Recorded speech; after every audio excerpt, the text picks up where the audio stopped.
Can we estimate how many ships and airplanes were lost in the Bermuda Triangle? Have their disappearances resulted from human error or weather phenomena? Let's try to find out. We have a curious story of the SS Cotopaxi. This ship vanished in 1925, traveling from Charleston, South Carolina to Havana, Cuba. It never reached its destination. Years later, in the 1980s, a wreck was found 40 miles off St. Augustine, Florida. Since specialists could not precisely determine what and where it came from, they nicknamed it Bear Wreck.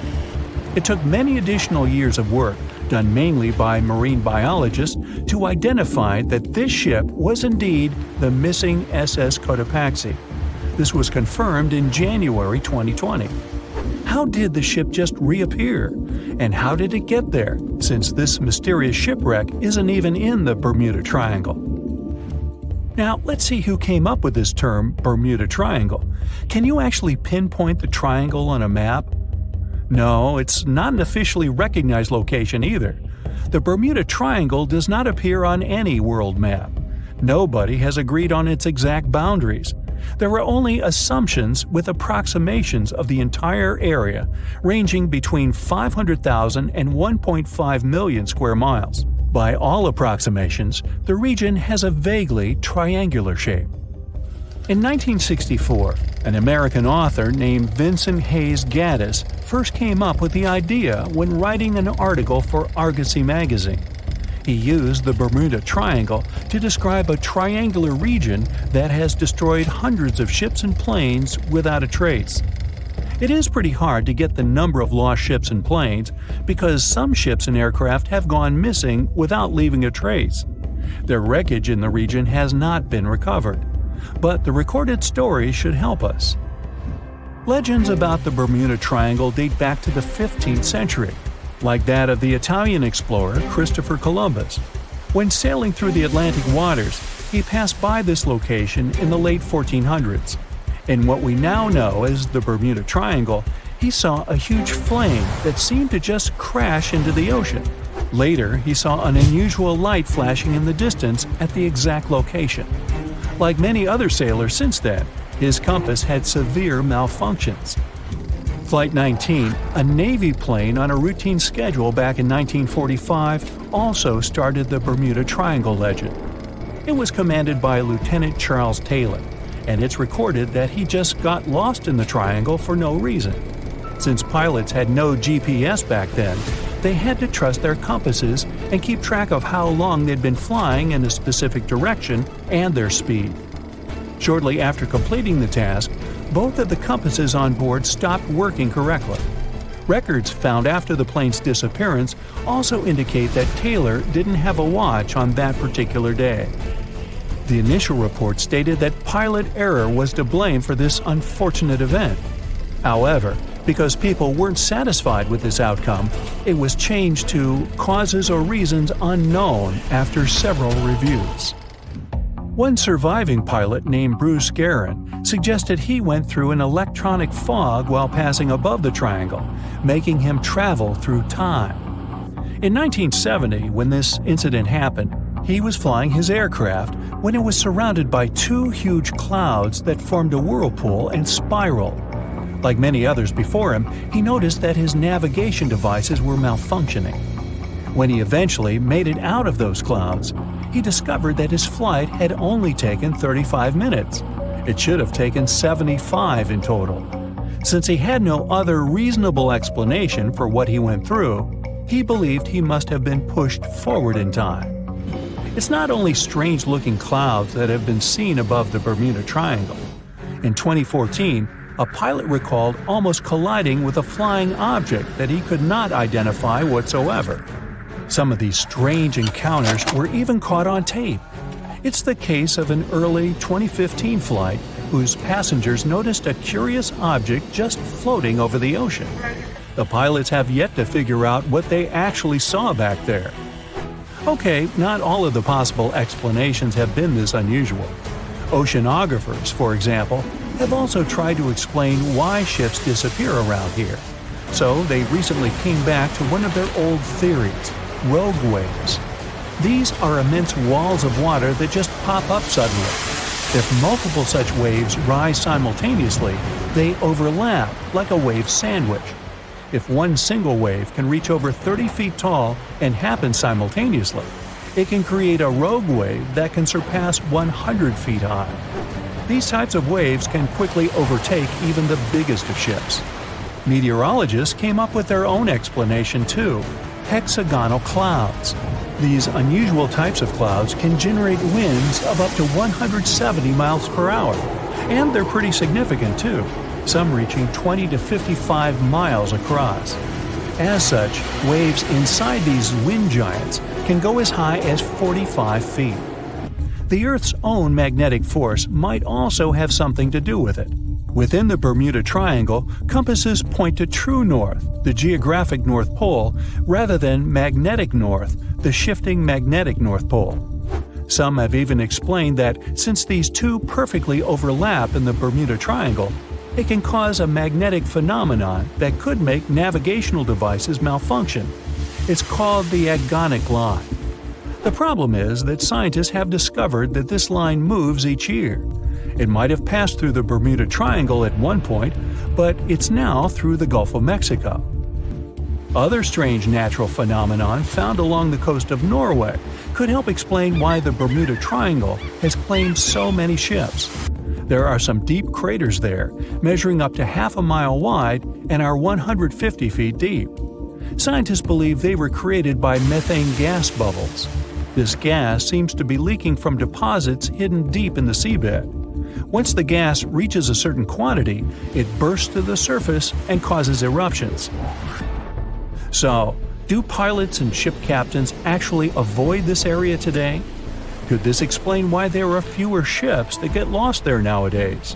But if you've ever flown from Miami to San Juan, Puerto Rico, you probably know that's not true.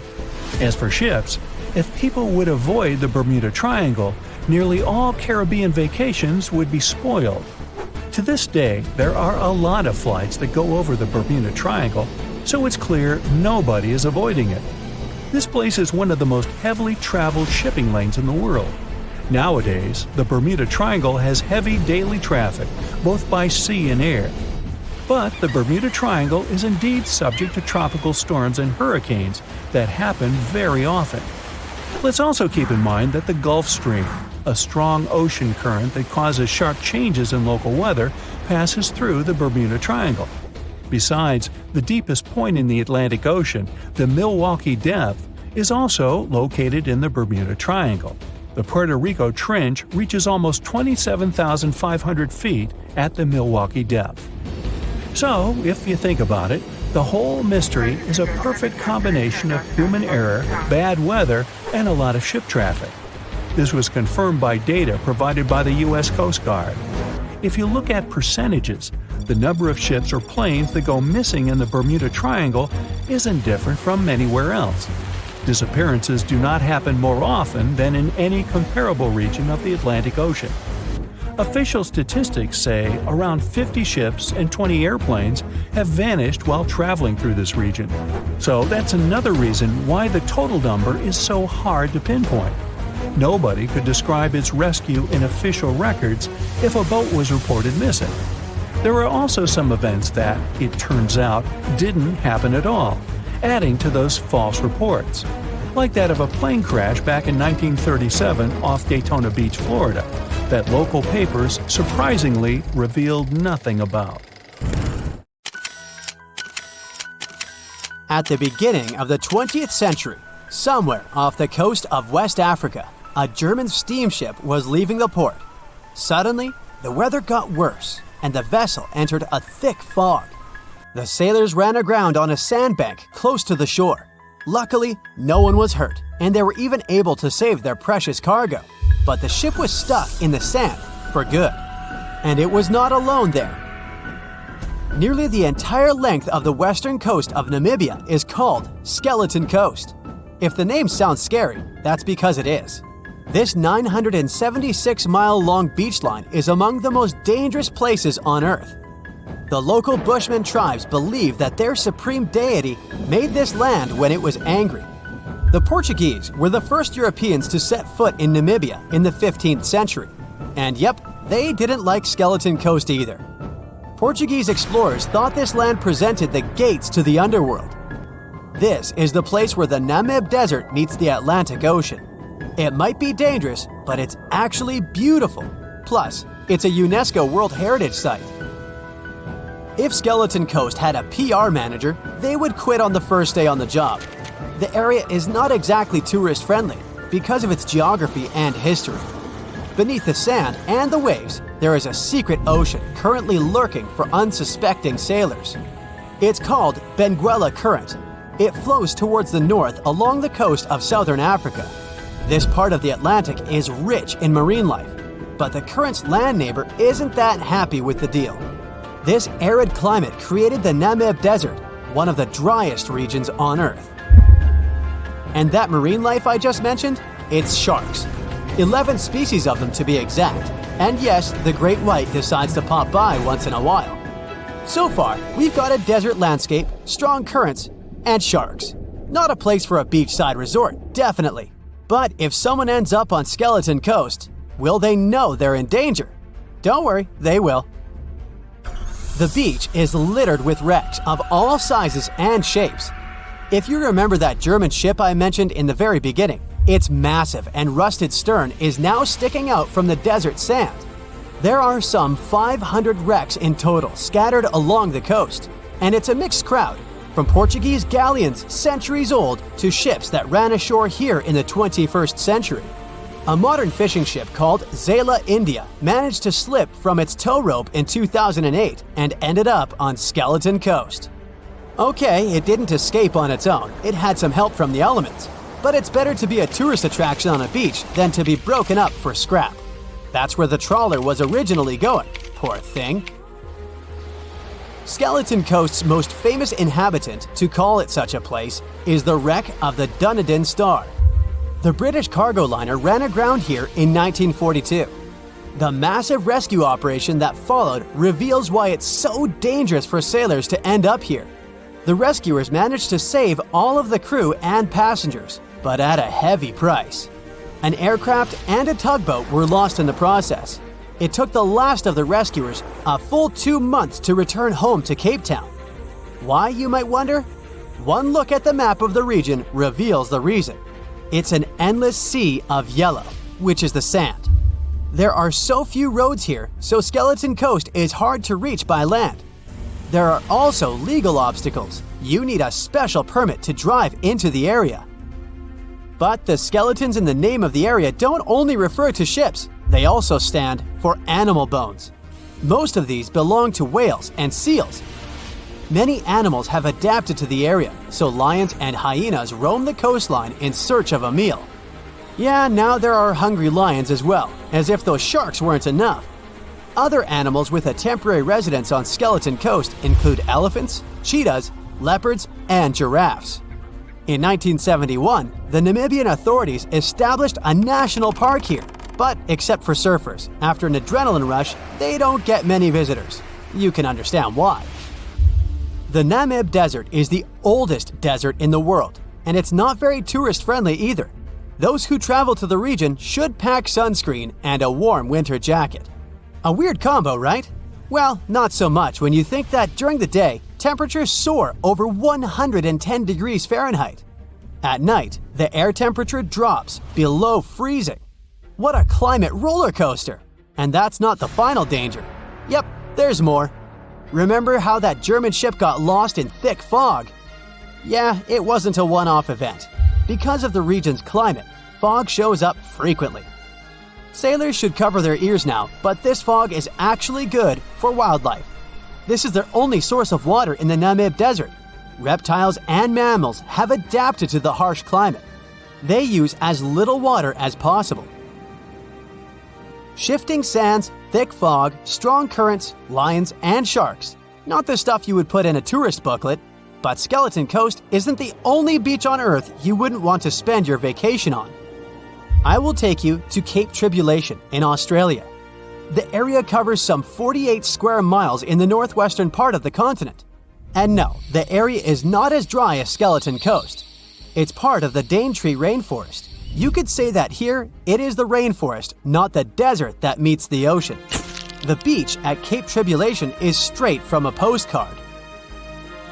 But looks can be deceiving. Australia? Probably sharks. No, crocodiles are out here to get you if you decide to go for a dip in the sea. There are saltwater crocodiles that the locals call salties. Well, that's a cute nickname for such a dangerous reptile. And it's not just them. The wildlife seems to have a beef with visitors. From October to June, the waters around Cape Tribulation are full of box jellyfish.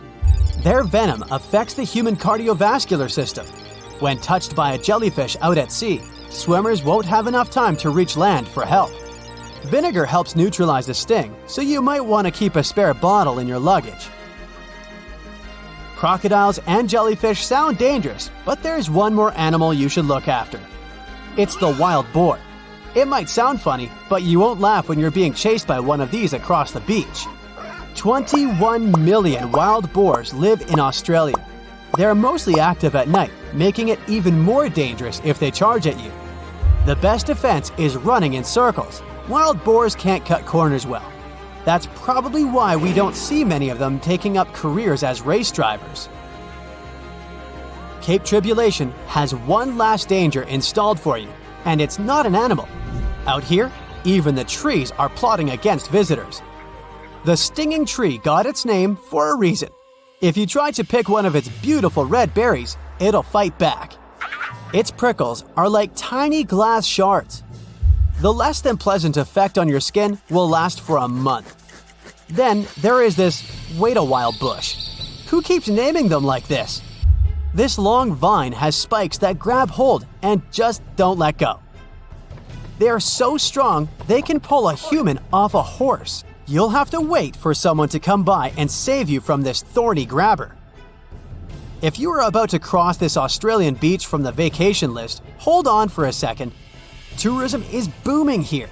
The local authorities have restricted access to all of the danger zones. Visitors go swimming in dreamy water holes that are surrounded by lush vegetation. There are even ropes to swing from. Now, that's a beach you can finally relax on. The moon shines brightly and illuminates the black water of the ocean.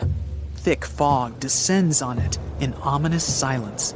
Then, it's suddenly broken by the creaking of wooden boards, followed by a rippling of the waves. Through the fog, you see the outline of an old, large ship.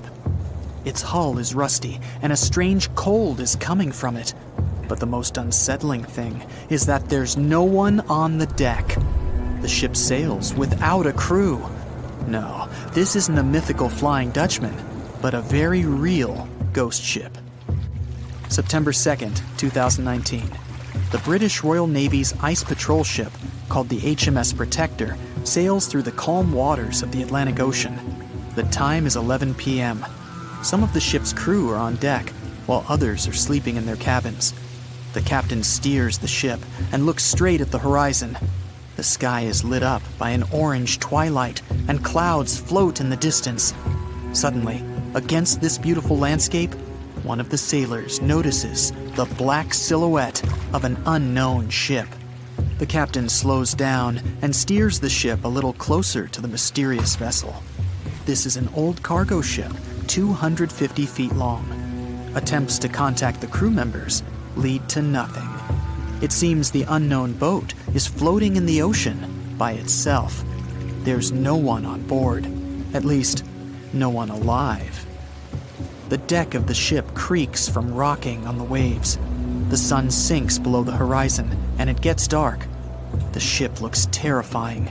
British sailors don't dare to climb on that strange deck. They take a photo, post it on the internet, and sail away.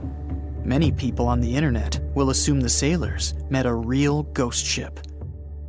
5 months later, we're in the village of Ballycotton in County Cork, Ireland. A local leaves the house early in the morning to go for a daily run. Music in his headphones, fresh cool air, and a scenic route are ideal conditions for a good workout. The jogger runs along the road on the coast of the Celtic Sea. There was a strong storm last night, and now the sea looks calm. The man runs along the top of a low cliff and notices a huge vessel. An old rusty cargo ship 250 feet long lies on the beach, right among the rocks. No people on board. It seems the ship has been here for ages, but the local is sure this vessel wasn't here yesterday. A little later, it turns out this is the same ship that the sailors from the HMS Protector saw 5 months ago, thousands of miles from this place. The cargo ship, called the Hoita, was built in 1976. Nobody knows who used it all this time and for what purposes. It's only known that in 2017, the ship was purchased by a new owner and marked with the flag of Tanzania. It's important to say that almost all cargo ships are equipped with AIS, Automatic Identification System, which is needed to track ship movements in the ocean. Since 2015, something strange started happening with the Hoita's AIS. The ship disappeared from the satellites, then reappeared again. Over the past few years, this ship had changed several names and flags. It's not surprising that its AIS shut off and turned on numerous times. It's said that some of those who disable AIS on their ships do so to hide outlaw activities. The ship's captain, whoever it was, clearly didn't want to show the Hoita's movements. As AIS showed in 2017, the ship had sailed near Greek port cities. The Hoita made 12 stops in 3 such cities in different parts of Greece. Then, the AIS signal disappeared, and 10 months later, the Hoita reappeared near the northern coast of Africa, 1,200 miles from Greece. In September of 2018, the ship was sailing about 1,400 miles southeast of Bermuda, and at that time, the crew members started having problems. There were 10 people on board the Hoita. On September 19th, the ship's engine failed right in the middle of the Atlantic Ocean. The nearest shore was very far away. The ship began to drift. As days passed, the crew couldn't fix the vessel. Food supplies were running low. The crew started to panic and tried to contact someone. The situation got worse as a strong hurricane was approaching the place where the ship broke down. Crew members contacted the U.S. Coast Guard. On October 2nd, a helicopter headed towards the ship. Food and water were unloaded on the Hoita. This was enough for the crew to bide their time for several days. About a week later, a rescue boat sailed about 1,500 miles to reach the Hoita and help the stranded sailors. Shortly before the start of the hurricane, American rescuers succeeded. The entire crew of the wrecked ship was taken to Puerto Rico. The Hoita remained drifting in the ocean. After a while, another ship arrived to tow it to the coast of Guyana. Then, something went wrong again. The ship was hijacked. Who did it and why remains a mystery to this day. But then, for some unknown reason, the thieves decided to abandon the ship and left it to drift in the ocean. For almost a year, the ship's location couldn't be tracked. Then, in September 2019, the vessel was found by the British Royal Navy. How the Hoita was able to cover the distance across the Atlantic and wash up on the coast of Ireland is unknown. An investigation has been launched in Ireland. It's necessary to identify the owner of the vessel and find a responsible person to take on the task of towing it. But no one has since been found. Once, an unknown person called the Irish authorities and introduced themselves as the owner of the ship, but didn't provide any evidence. Several barrels of oil were found on board the Hoita. To dismantle the ship, the Irish authorities will need to spend about 10 million euros. Local residents are annoyed by the wreck too. Corroding metal is bad for the environment, and kids have already snuck on board and posted a video on the internet from inside the abandoned ship. The further fate of the Hoita remains unresolved. It's still lying there. That ship sailed in the ocean for just 2 years. Now imagine if some other managed to drift for 38. In all that time, no one could catch this ship, and people still seek it. That vessel is called the SS Bechimo. It was a merchant ship owned by a Canadian trading company. In 1931, the ship got stuck in ice off the coast of Alaska. A strong snowstorm began. The team waited a week for it to end, but the storm only intensified. One day, the weather improved a bit, and part of the team was evacuated to the nearest city. Another part of the crew with the captain set up camp near the ship. The storm started again and didn't stop for a long time. The blizzard was so heavy that the ship's captain couldn't see beyond his arm's reach. Finally, when the storm was over, the captain saw that the ship simply vanished. He decided the Bechimo sank during the storm. A week later, the ship was found, drifting near the place where it was lost. The hull of the ship was damaged so badly that it was unsafe to sail on it. The captain decided to abandon the ship. However, it didn't sink. For the next 38 years, it was drifting at various points along the Alaskan coast. Several times, people climbed on the ship, including native Alaskan residents and a group of researchers. Attempts to save the vessel from the sea ended in failure. The salvage operations were hampered by drifting ice and bad weather. The last time it was seen was in 1969. The ship was frozen and blocked by the ice. In 2006, the government created a special project to find the Bechimo. However, in all these years, the ship still hasn't been found. Its fate is unknown. It's likely that the ship has finally found peace and is now lying on the seabed of the Chukchi Sea. They said it was the most technologically advanced ship. They said it was unsinkable. And when it sank, they made a movie about it. These were the main reasons why the Titanic disaster became world famous. But unfortunately, this is not the only large-scale shipwreck. And sadly, there have been cases much worse than the tragedy of the Titanic. One of them occurred on April 27, 1865. The Sultana Steamboat carried passengers and cargo daily between St. Louis and New Orleans. It was a pretty large wooden boat with 3 decks and was 260 feet long and 70 feet wide, almost twice the size of a basketball court.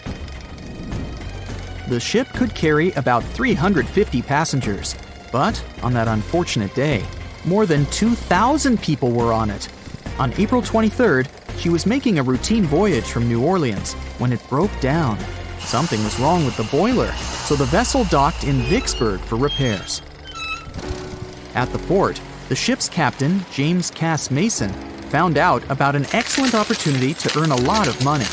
All he needed to do was to transfer a large group of former prisoners to the north. The captain agreed to do it, but the problem was that the boiler required a lot of time to repair. Mason was afraid that his competitors would take the job, so he decided to sail despite the malfunction the ship had. He patched up the holes in the boiler instead of a big repair and invited all the ex-prisoners on board. So, there was a broken boiler, an excess number of passengers, a lack of lifeboats, and not the best river conditions. Also, the captain refused to send the ex-prisoners to the hold, so they were all with ordinary passengers. There were strong chances for a shipwreck, but the greedy desire to earn more money was stronger. The Sultana went on a voyage and sailed up the river for 2 days. At this time, one of the biggest Mississippi floods in history began. The river overflowed its shores because of the flood, with the water level rising several feet. All the trees on the shore disappeared, and only the tops were sticking out of the water. The ship sailed opposite this powerful current, making the boiler work too hard. On the evening of April 26th, the Sultana arrived in Memphis, Tennessee, and they loaded even more, 120 tons of sugar and 200 passengers. She got incredibly heavy. Around midnight, the ship continued its dangerous journey. The captain sailed to barges to load a shipment of coal. At 1 a.m., the vessel left the barge. At 2 a.m., the broken boiler, unable to withstand the load, suddenly exploded. The Sultana was just 7 miles north of Memphis. Few people survived that day. The problem was that passengers trying to escape from the fire jumped into a cold river with a strong current. The Sultana disaster is considered the most tragic shipwreck in the history of the United States. The exact number of those who didn't survive is still unknown. According to various sources, this number was from 961 to 1,800 people. Don't be surprised that almost no one knows this story. There were many more survivors in the Titanic tragedy, and everybody heard about it. But the Sultana sank during one high-profile event. 12 days before the shipwreck, the country lost Abraham Lincoln. People hadn't yet recovered from this news, so no one paid much attention to the tragedy of the Sultana. Many catastrophes happened quite recently by historical standards. One of them occurred in 2002. The ferry La Jula was a Senegalese vessel.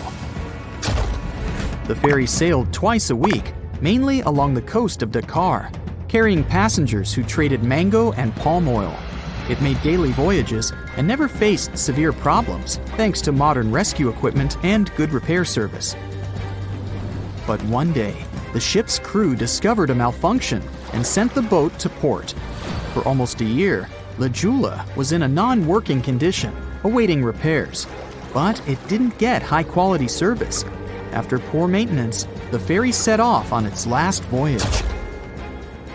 On September 26, 2002, La Jula sailed between southern Senegal and Dakar, and at 11 p.m.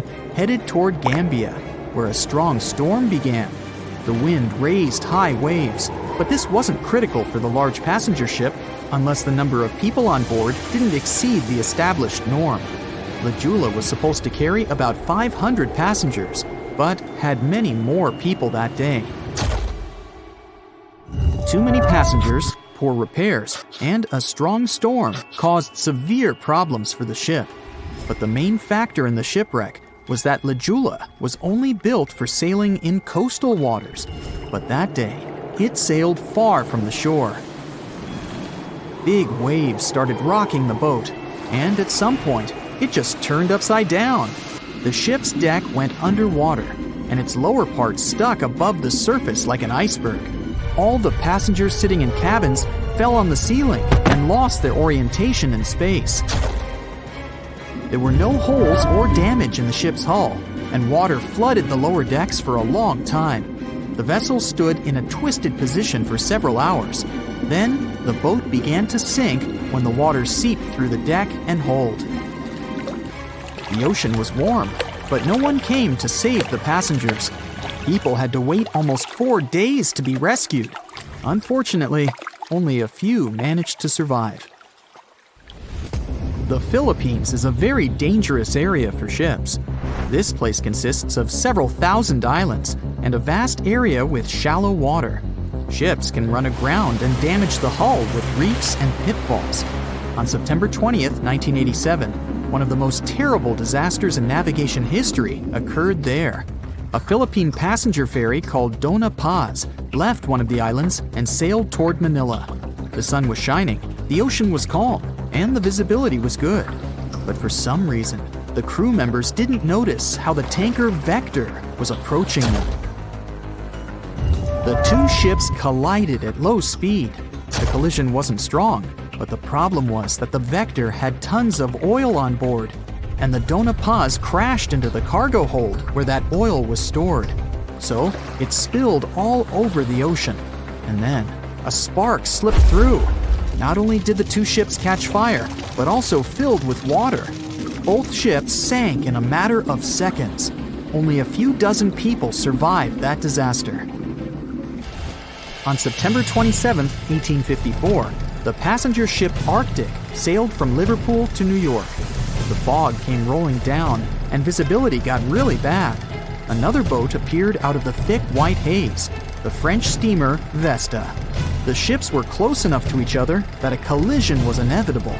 The French vessel was smaller, so it seemed to the Arctic's captain that Vesta had received a lot of damage. And while he was staring at the other ship, his boat got quickly filled with water. The captain gave the order to sail to the shore as fast as possible, but the ship's engines stopped working because of the flood. Then the ship's crew started to lower lifeboats with women and kids. Still, when rescuers found lifeboats with people, it turned out that only 87 out of 400 people survived, 65 crew members and 22 passengers. Surprisingly, there were only grown men among them. The ship's captain survived by clinging to the wreckage. all newspapers wrote about this story as one of the most terrible and shameful tragedies in navigation history. Survivors were criticized because they didn't save women and kids, and the crew members were accused of violating the law, since the safety of passengers should be higher than the safety of sailors. But despite this, none of them were brought to responsibility. Unfortunately, shipwrecks still occur to this day, but fortunately, there are fewer of them than before, thanks to modern navigation systems and radar. But no technology can guarantee there won't be a super strong storm or any other emergency that no one can foresee. Thick fog is rising over the ocean as the sun is slowly sinking towards the horizon. It's hard to see further away than a few dozen feet, but that's enough to notice a hulking, skeletal shape in the distance.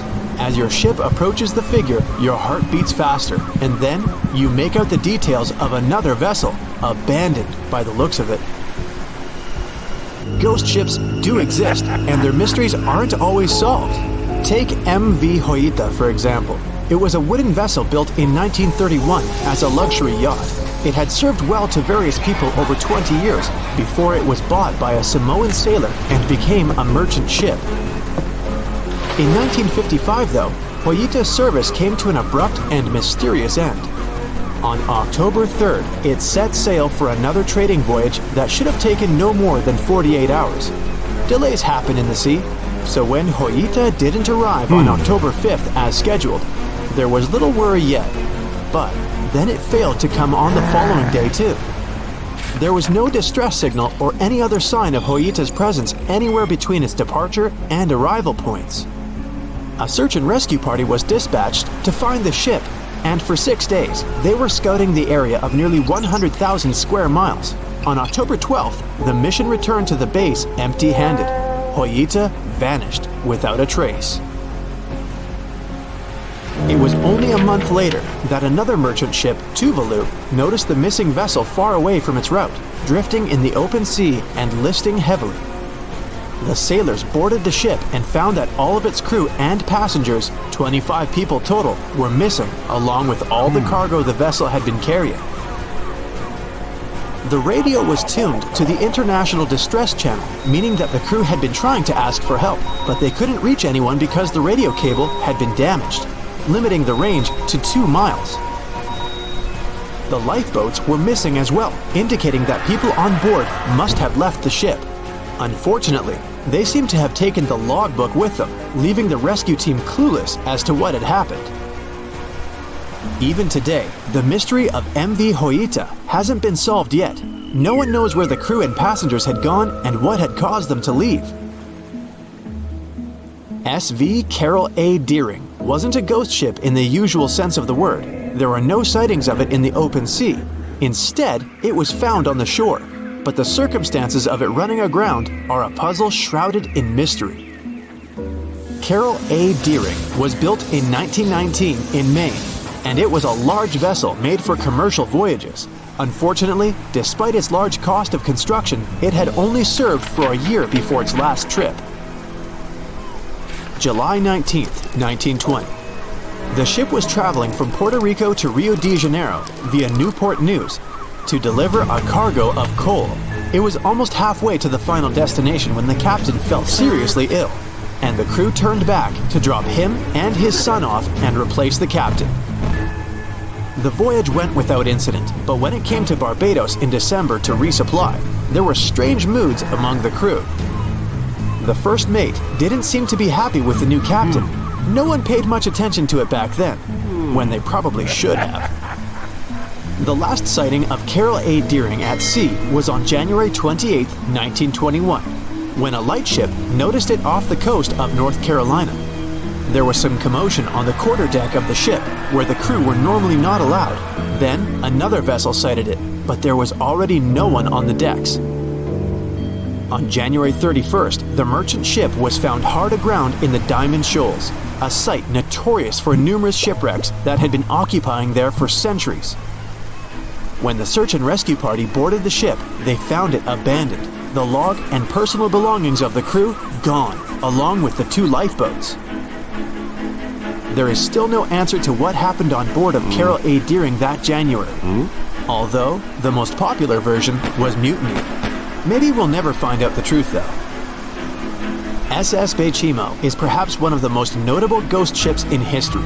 This large cargo steamer was built in 1914 in Sweden and plodded its way dutifully over 16 years, trading provisions for pelts with native tribes of Alaska and Canada.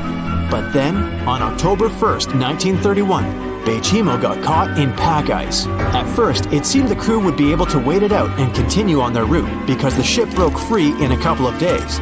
But in less than a week, it became caught again, this time for good. In another week, a rescue party was sent to fetch 22 of the Bechimo's crew, while another 15 remained behind to wait through the winter if necessary and get the ship back. But a month later, after a powerful blizzard struck their camp, the sailors went out of their shelters only to find the ship gone. Luckily, a few days later, a native hunter told them Bechimo hadn't been lost yet. He'd seen it about 45 miles from where they had been stationed. They managed to track it down, but decided the ship wouldn't survive the winter. So they took the most valuable cargo from its hold and abandoned it. They were wrong though. SS Bechimo did survive that winter, and many more that followed. When the ice broke, it sailed away on its own, drifting listlessly along the shores of Canada and Alaska. There were numerous sightings of the ghost ship, sometimes adrift in the open sea, and at other times stuck in the pack ice again. People attempted to board and salvage it, but weather conditions or lack of equipment always prevented them. SS Bechimo was last sighted by native Alaskans in 1969, 38 years after its abandonment. What became of it later remains unknown. The story of SS Orang Medan is one of the most puzzling and harrowing ghost ship stories of the 20th century. No one even knows for sure if the ship even existed in the first place. It wasn't recorded in Lloyd's Shipping, the International Register of Ships, which makes it either a tall tale or a vessel that avoided being officially recognized for some shady reasons. In any case, the accounts as to what happened to the Medan vary. According to most reports, it was carrying some unknown cargo in the Indonesian waters when a distress call was received by another ship in the vicinity. The officer on duty heard an SOS message, but its contents are different depending on the accounts. The message did not repeat, and the crew of Medan didn't answer to any attempts to contact it back. The ship that received the distress call hurried to the rescue, but they only reached the vessel the following day, when it was already drifting and slightly listing. When the rescuers boarded the ship, they found that none of the crew had survived. However, one lifeboat was missing, which implied that there was at least one crew member who managed to escape. What happened to the rest of the people on board remains a mystery to this day. Still, there are no hard facts about this story, so we might never find out whether SS Orang Medan was actually a ship and not a thing of fiction. SV Zabrina was a three-mast sailing barge built in 1873 for river trade ships in South America. She served for well over 4 decades, proving to be a sturdy and reliable ship. It was later transferred to Europe, where it continued serving its purpose well. But then, in October 1917, Zabrina set sail on a regular voyage only to be found ashore several days later. Mysteriously, although the ship was perfectly intact, the entire crew of 5 and the captain were gone. There is no direct evidence or hard facts as to what really happened that day. The most convincing theory is that the crew were washed away from the deck because of an underwater explosion. And then the ship sailed ahead without them. But the truth, as always, remains unknown. The voyage started just like any other. The cargo ship SS Cotopaxi is making another journey to Havana, Cuba, to deliver coal. It's November 29, 1925. For Captain Meyer and his crew, leaving Charleston Port, South Carolina, it will be the last trip the ship ever makes. Its route ran through the Bermuda Triangle. 2 days into the trip, the Cotopaxi sent out a distress signal. It had got caught up in a strong tropical storm and turned over on its side. The wind was very strong and there was powerful lightning as well. Rain gradually filled the ship's hold. Then there was a bright white flash, and the ship disappeared without a trace.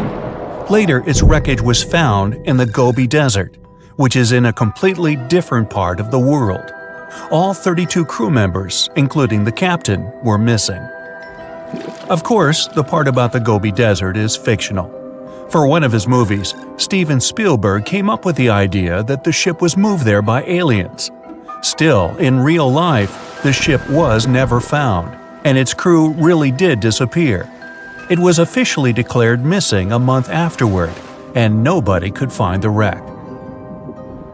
It seems like a classic case of mysterious things going on in the Bermuda Triangle. But most mysteries are solved sooner or later.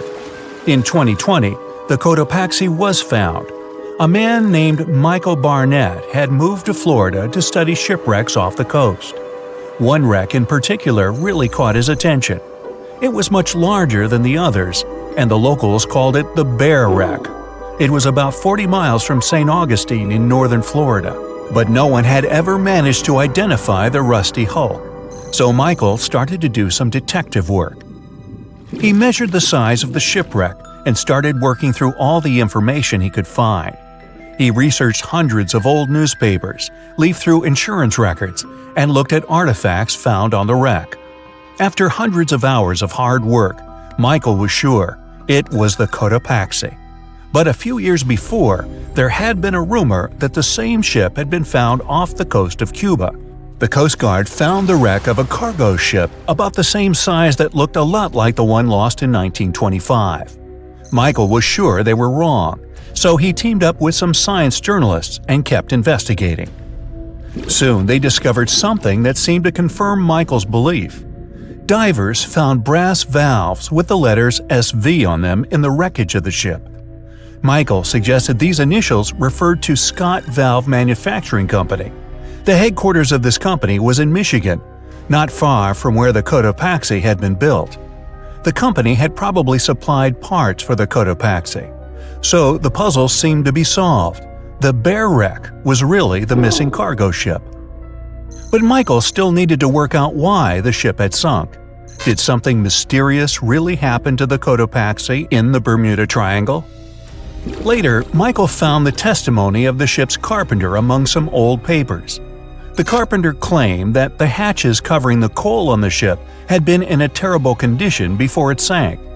Repair work on the covers wasn't finished before the crew got the order to sail to Cuba.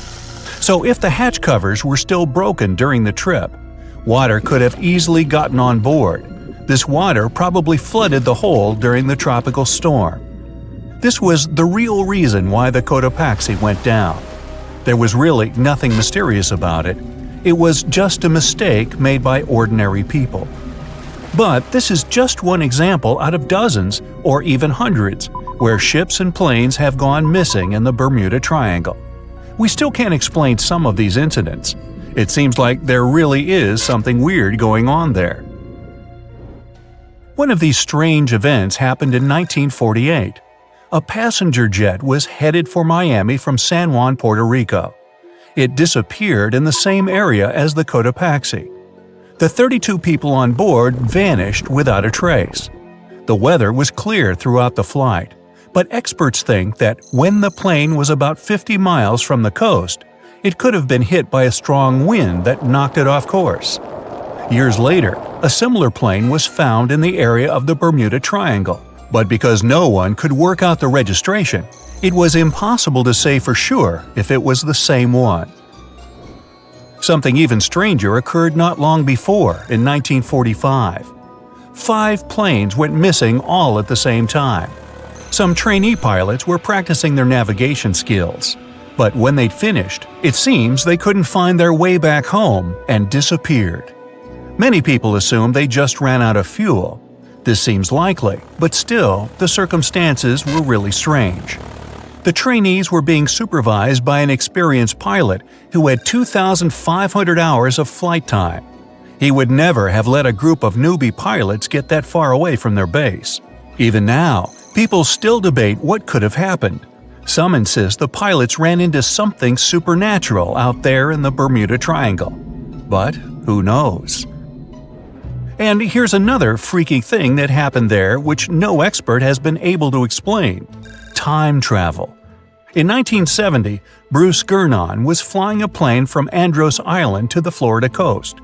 When he was at 11,500 feet, a giant cloud appeared in front of him. It kept getting bigger and bigger, and he had no choice but to fly through it. As soon as he did, the plane was surrounded by darkness. It was as if the day had turned to night in a split second. Suddenly, Bruce began to see white flashes of light around him. They were so bright that they lit up the entire sky. But they weren't lightning bolts, although he couldn't really explain what they were. The plane continued through the strange cloud for almost a half an hour. Bruce noticed that the cloud changed shape during this time. The space around the plane turned into a tunnel. Then the tunnel started narrowing. Bruce became really tense as he tried to cope with the plane's controls. All his instruments and navigation equipment were going crazy, and the electronics stopped working. Then, a white light appeared at the end of the tunnel. Just like in the movies, the plane escaped the closing cloud tunnel at the very last second. Everything was fine, but now Bruce found himself in some white fog. He had no idea where he was. Then he managed to contact ground control. He was shocked when he learned that his plane was already in the airspace above Miami. It seemed that something impossible had happened. Bruce was meant to cover a distance of about 250 miles during the flight. This usually took 1.5 hours, but he had managed it in just 47 minutes, almost 2 times faster than normal. When Bruce landed, he went to check the amount of fuel left in the tank. It turned out he'd used up a lot less than the normal amount of fuel as well. Could there be a logical explanation for the time-traveling plane? Well, records show that a large number of sunspots were detected on the surface of the sun that day, and there was a strong solar wind. This could easily have made the electronics and devices on the plane go crazy. But what about the mysterious cloud? The Florida coast is a place where 2 large air currents meet. One has a high pressure and the other is a low pressure one. This causes a lot of storm clouds in the area. But people still debate how Bruce was able to cover the distance so quickly. Some people say that some kind of mysterious dark energy was involved. Others say it was a gravitational anomaly that curves space and time. Others think that Bruce is just a fraud. We still don't know the truth. So, is there really something supernatural about the Bermuda Triangle? Or is it all just coincidences and made-up stories? The truth is that no more planes and ships disappear in the Bermuda Triangle than anywhere else in the world. It's 2018. You get up early in the morning to go ashore and catch some fish. You come to the spot you were yesterday, throw the hook into the sea, and wait. The float is twitching. You've caught some fish, but hey, hello? Why aren't you doing anything? Right now, you don't care about the fish. You're looking at something in the distance. You open your mouth in surprise since you see a huge ship stuck on a shoal. It wasn't here yesterday, so it got here at night. Okay, it'll probably sail away sooner or later. You fish for a few more hours. During this time, you observe the ship and notice no movement there. Is it empty? Boats and the Coastal Service are sailing from the shore to the vessel. You decide to check it out too. You get in your old boat and go there. The mist descends to the water, making the ship look creepy. The colossal vessel is rusty and empty. But where is the whole crew? And how did it get there? The Coast Guard comes on board. They search the hold, the cabins, and the upper deck. There's someone's stuff, some remnants of food supplies, notebooks, and clothes. Everything suggests the crew has disappeared for some reason. Fishers who noticed the vessel first didn't see anyone coming down from the board. No radio signals were sent to the port, and no one reported about the ship. It appeared here from nowhere. The only chance to get any information is to look at the number and name of the vessel. This is Sam Ratulangi, PB 1600. The Coast Guard checks the information, studies the data of all the country ships, and no way. One company built the boat in 2001 in Indonesia. People used it to transport heavy loads across the seas around Asia. The ship had been properly operating for 8 years. People were delivering industrial goods to different points in the region, but something went wrong. In 2009, Sam Ratulangi was sailing near the coast of Taiwan, and that's it. There were no further records about it. There were no reports in any port. Everyone thought it must have drowned, so no one had been looking for it for years. And then, 9 years later, it appears here, big and rusty, off the coast of Myanmar, without sailors, without fuel. An investigation starts. City services are trying to find out the names of all the sailors working on the ship and find clues that would lead to solving this mystery. They also hope the ship owner will appear soon. They find 2 tow ropes on board. This means that some other ship towed Sam Ratulangi to this place. Then they identify and find 13 crew members. These people say they wanted to reach the factory in Bangladesh to repair Sam Ratulangi. Another vessel helped tow the ship, but then 2 cables tore off, and a storm began. No one wanted to stay on board during such weather, so the crew members left it. No one knows what the ship has been doing for the last 9 years, and how it was possible without people on board. And here's another, much more mysterious ship story. On February 16, 2020, locals found a large cargo ship stuck on a rocky shore off the coast of an Irish village. The boat looked rusty, with holes in the hull and rotten parts. People hadn't seen this vessel the day before, so it appeared there at night. The last time people saw the Alta cargo ship was a few months earlier, thousands of miles off the coast of Ireland. That day, the Alta was sailing in the waters of the Atlantic Ocean. Another ship, the HMS Protector, noticed it. HMS Protector crew members tried to contact the ship, but received no response. The people on board realized that they were facing an empty vessel. And then, 5 months later, it appeared near the coast of Ireland. There are more questions than answers in this story, but we managed to find something out. In 2015, the Alta appeared and disappeared from the radar several times. Any ship has an internal tracking system, so people can track its route using satellites. But Alta crew members often disabled this system. Perhaps they were engaged in some illegal activity. Anyway, in 2017, the ship often sailed between the ports of Greek islands. Then, the tracking signal disappeared and appeared only 10 months later, off the coast of North Africa. During this time, the ship changed several flags. In September 2018, the Alta was southeast of Bermuda and headed for Haiti. Then, the crew started facing problems. First, the main engine failed right in the middle of the Atlantic Ocean. The ship began to drift. Several days passed, but the crew members weren't able to repair it. They began to run out of food and water supplies. The situation got even worse when they found out that a hurricane was approaching the place.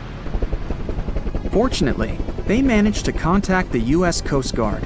A helicopter flew to the Alta on October 2nd to bring them some supplies. There was enough food for several days. Then, a rescue boat sailed to the ship. It evacuated all the sailors and delivered them to Puerto Rico before the hurricane. The Alta had to drift alone in the ocean. After a while, another ship approached the Alta to tow it to the shores of Guyana. But at this moment, everything went wrong. Someone stole the boat, disabled the tracking system, and sailed away in an unknown direction. After almost a year, the HMS Protector found the empty Alta in the waters of the Atlantic Ocean. And then, 9 months later, the ship without a crew sailed to the shores of Ireland. How did it manage to travel across the Atlantic and get to the coast of Ireland? It's still a mystery. Maybe it was just luck. No one else saw the ship all this time. It was just covering huge distances, surviving storms. Who's the captain? What happened to the thieves? Who owns the ship now? One day, someone called the village administration and introduced themselves as the vessel owner. But that unknown person didn't provide any evidence. They found several barrels of oil on the ship, which they took away by helicopter. The Alta was rusting. Corrosion of metal could damage the environment. The vessel had no commercial value, yet it would have taken millions to get rid of it. There were 3 options for what to do: leave the ship where it was, tow it into the sea and let it sink, or disassemble it for scrap. But nature had its own plans. Storms and strong waves split the hull into 2 parts. The Alta was drifting without a crew in the waters of the Atlantic Ocean for about 2 years. But this is nothing compared to a ship that was traveling for 38 years. The record belongs to the SS Beichimo. It was a merchant vessel owned by some trading company. In 1931, the ship found itself on the ice off the coast of Alaska. Its movement slowed down. A thick layer of ice blocked the ship, and a strong storm only made the situation worse. The blizzard was so intense that the crew members couldn't see anything but a white veil in front of their eyes. Sailing any further was impossible. The team had to wait for the storm to end. They waited for a day, 2, 3 days. A week had passed, but the snowstorm was only getting stronger. Then, one day, it grew weaker. The crew members split into 2 teams. The first team went to the nearest city. The second group, along with the captain, stayed on board. They set up camp next to the ship and waited for the blizzard, which had started again, to end. There was 0 visibility. And finally, one day, the storm was over. Great! And now, wait a minute. But where is the ship? The SS Beichimo just disappeared during the blizzard. The captain was sure that the ship had sunk, so he left along with the crew. Then, a week later, they saw the vessel drifting near the area where they had lost it. The hull was damaged so severely that it was unsafe to sail on it. Repairing the ship would be pointless and expensive, so the captain decided to abandon it. He was sure that it would go underwater sooner or later, but it stayed afloat for the next few days, the next few months, and a few years. People had reported seeing it at various points along the coast of Alaska for 38 years. The last record of the SS Beichimo is dated 1969. Those who saw it claimed the ship was completely frozen, almost merged with the ice. Some people planned to start an expedition to find the ship, but all attempts were unsuccessful. The vessel is probably lying somewhere on the deep sea floor.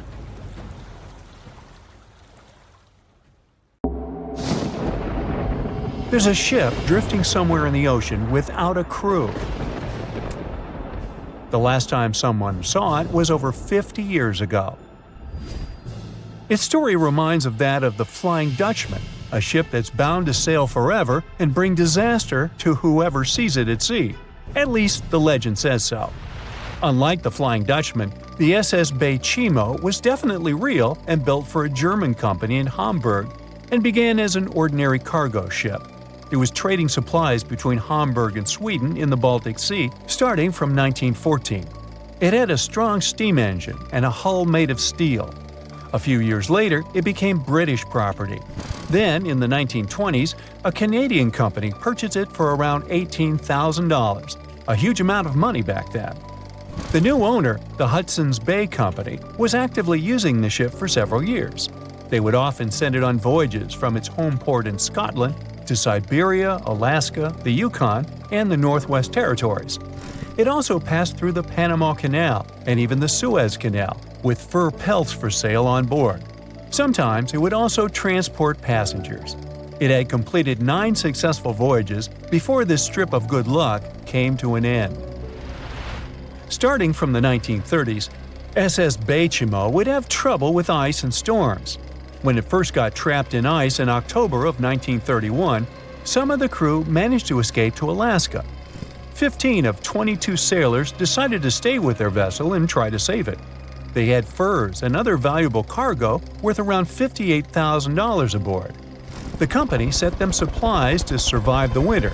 They set camp near the ship out of the hatches, tarpaulins, and other materials, and offloaded the cargo. At the end of November, a blizzard rushed through the area, and it seemed like it had taken the ship with it. The ice platform had survived, but the ship broke free. Some of the crew members were sure it had sunk. But soon after, they heard from one of the locals who had spotted their ship around 45 miles away from their camp. The crew moved on with their lives, and the ship started its journey as a runaway vessel. People would spot SS Bechimo once a year or so, all the way until 1965. It was mostly spotted off the coast of Alaska. A man going to Nome with his sled dog, along with prospectors, explorers, and treasure hunters, all claimed to have seen SS Bechimo. Someone tried to board it and take it to port, but ended up stranded on it for days because of horrible weather. Others got luckier and managed to take a whaleboat, some furniture, and other valuables from the vessel. Those who got close to the ship saw that it was damaged and missing the propeller. Still, it stayed afloat without a crew for at least 38 years and became the longest sailing ghost ship in history. In 2006, the Alaskan authorities started a project to solve the mystery of this ghost ship of the Arctic and finally find SS Bechimo, either still above or below the water. So far, the project has not been a success. SS Bechimo remains one of the estimated 4,000 ships that have disappeared off Alaskan shores. If the legend of the 17th century isn't lying, this ghost ship could be sailing somewhere along the Flying Dutchman. It belonged to the Dutch East India Company. Its captain managed to do the impossible for that time and sailed from Holland to Indonesia in only 3 months. They said he was flying over the sea, and some evil tongues explained that he had made a deal with evil forces to achieve that. Once the ship was sailing back home, its captain and crew disappeared without a trace. There are many versions of what happened to it.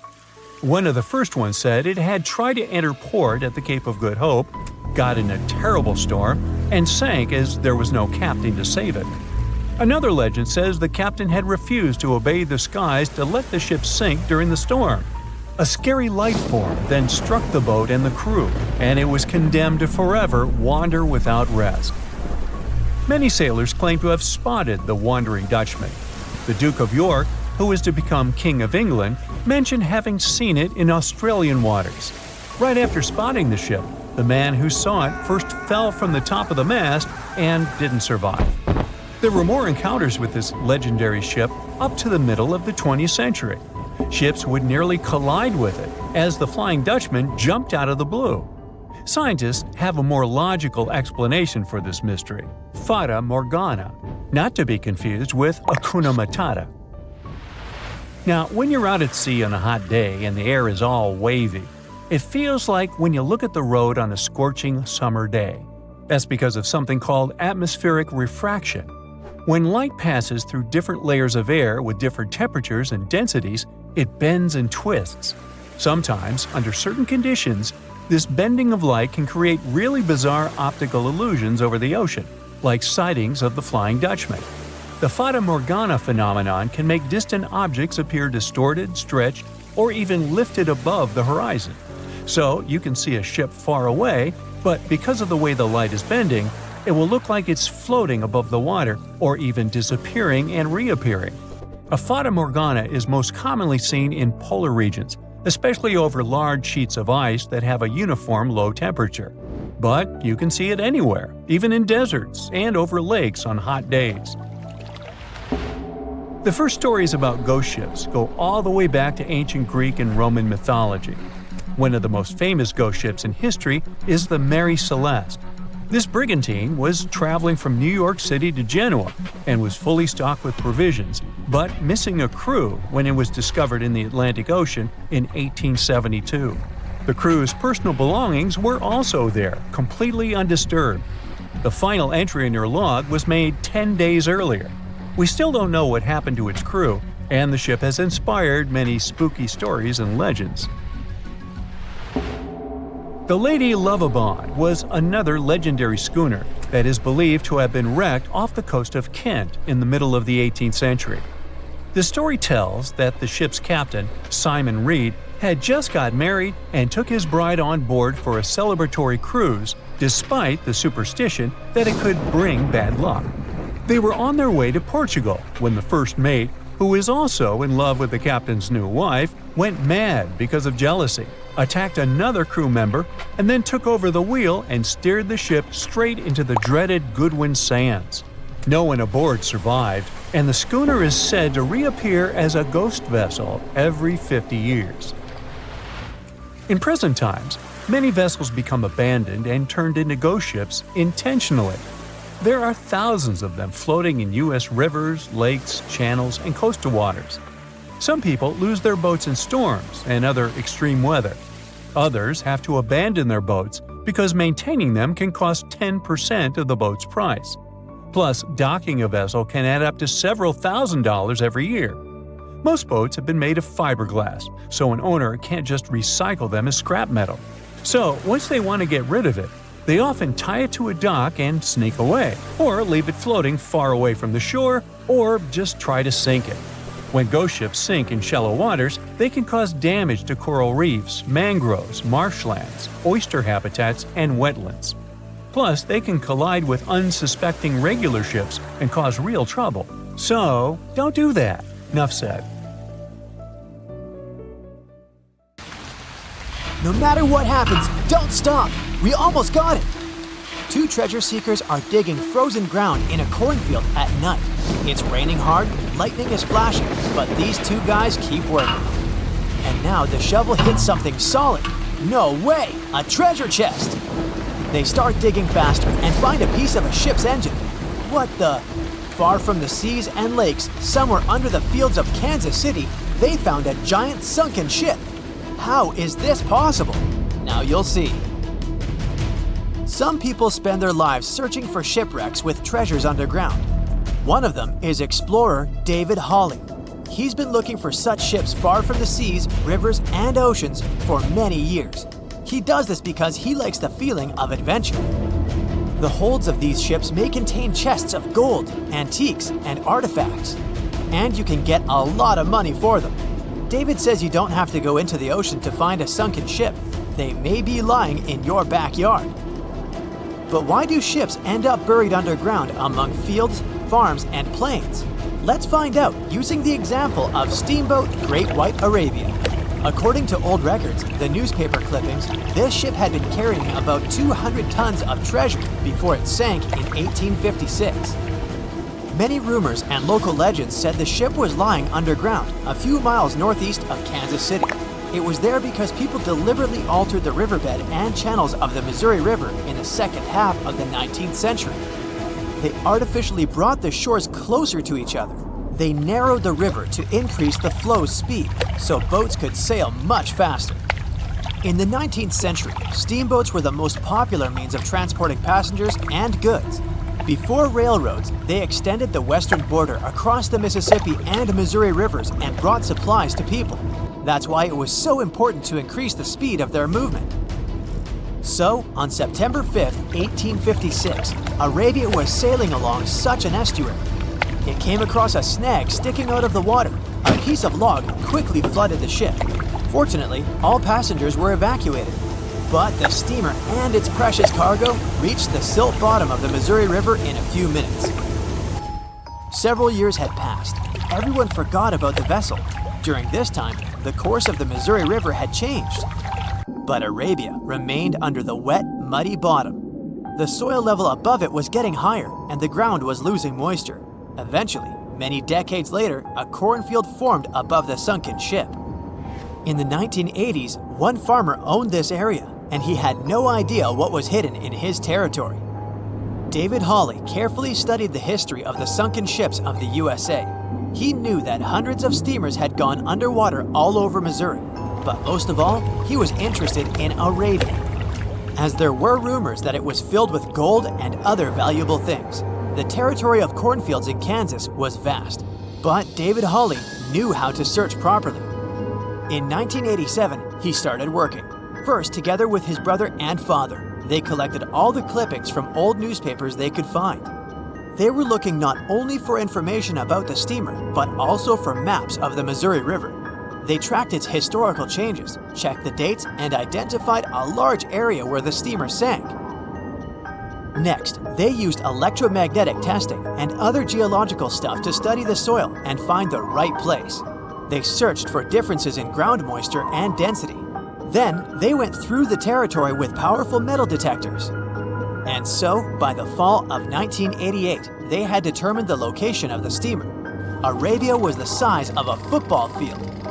This gigantic vessel lay 45 feet underground, 4 stories down. But before they started excavating, they had to ask the owner of the cornfield for permission. For the farmer, this news was a big surprise. He agreed on the condition that the excavations would be completed by spring so that he could sow a new crop. Digging a giant ship in winter is much more difficult and expensive than at other times. It includes additional equipment, electricity, and heating costs. The team worked day and night.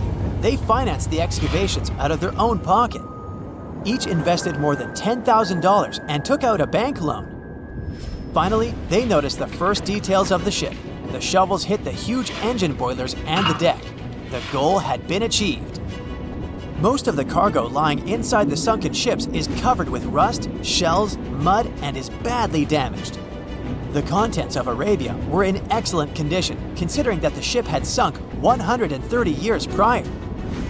Unfortunately, they didn't find the chests of gold. Still, they got several tons of other valuable cargo, household items of people who lived in the middle of the 19th century. It was a time capsule. The ship was carrying supplies for hundreds and thousands of people, and all these things were perfectly preserved. For example, they could clearly see the brand stamp Goodyear Rubber Company on one rubber shoe. The longer the excavations continued, the more things David and his team found. In the barrels, they found plates from the 19th century. They were intact and usable. Also, there were clean clothes, thousands of pairs of shoes, harpoons, frying pans, and umbrellas. The ship was carrying cargo to supply about 16 small towns. Yes, it's not gold, but such artifacts are also precious. The contents of the ship could be worth millions. However, the crew wasn't going to sell these things. They made a museum on the site of a former fruit market in Kansas City. If you go there, you will immediately feel like you're in a department store of the 19th century. There are thousands of items in good condition. Even the matches here are dry enough to light up. It took David many years to present the entire collection from the steamship. He values each of the items and doesn't want to sell them. Anyone can come here, pay for a ticket, and find themselves in the past. Who knows, maybe there's an old ship hidden in your backyard too. Geologists found an older vessel in the hot desert of Namibia in 2008.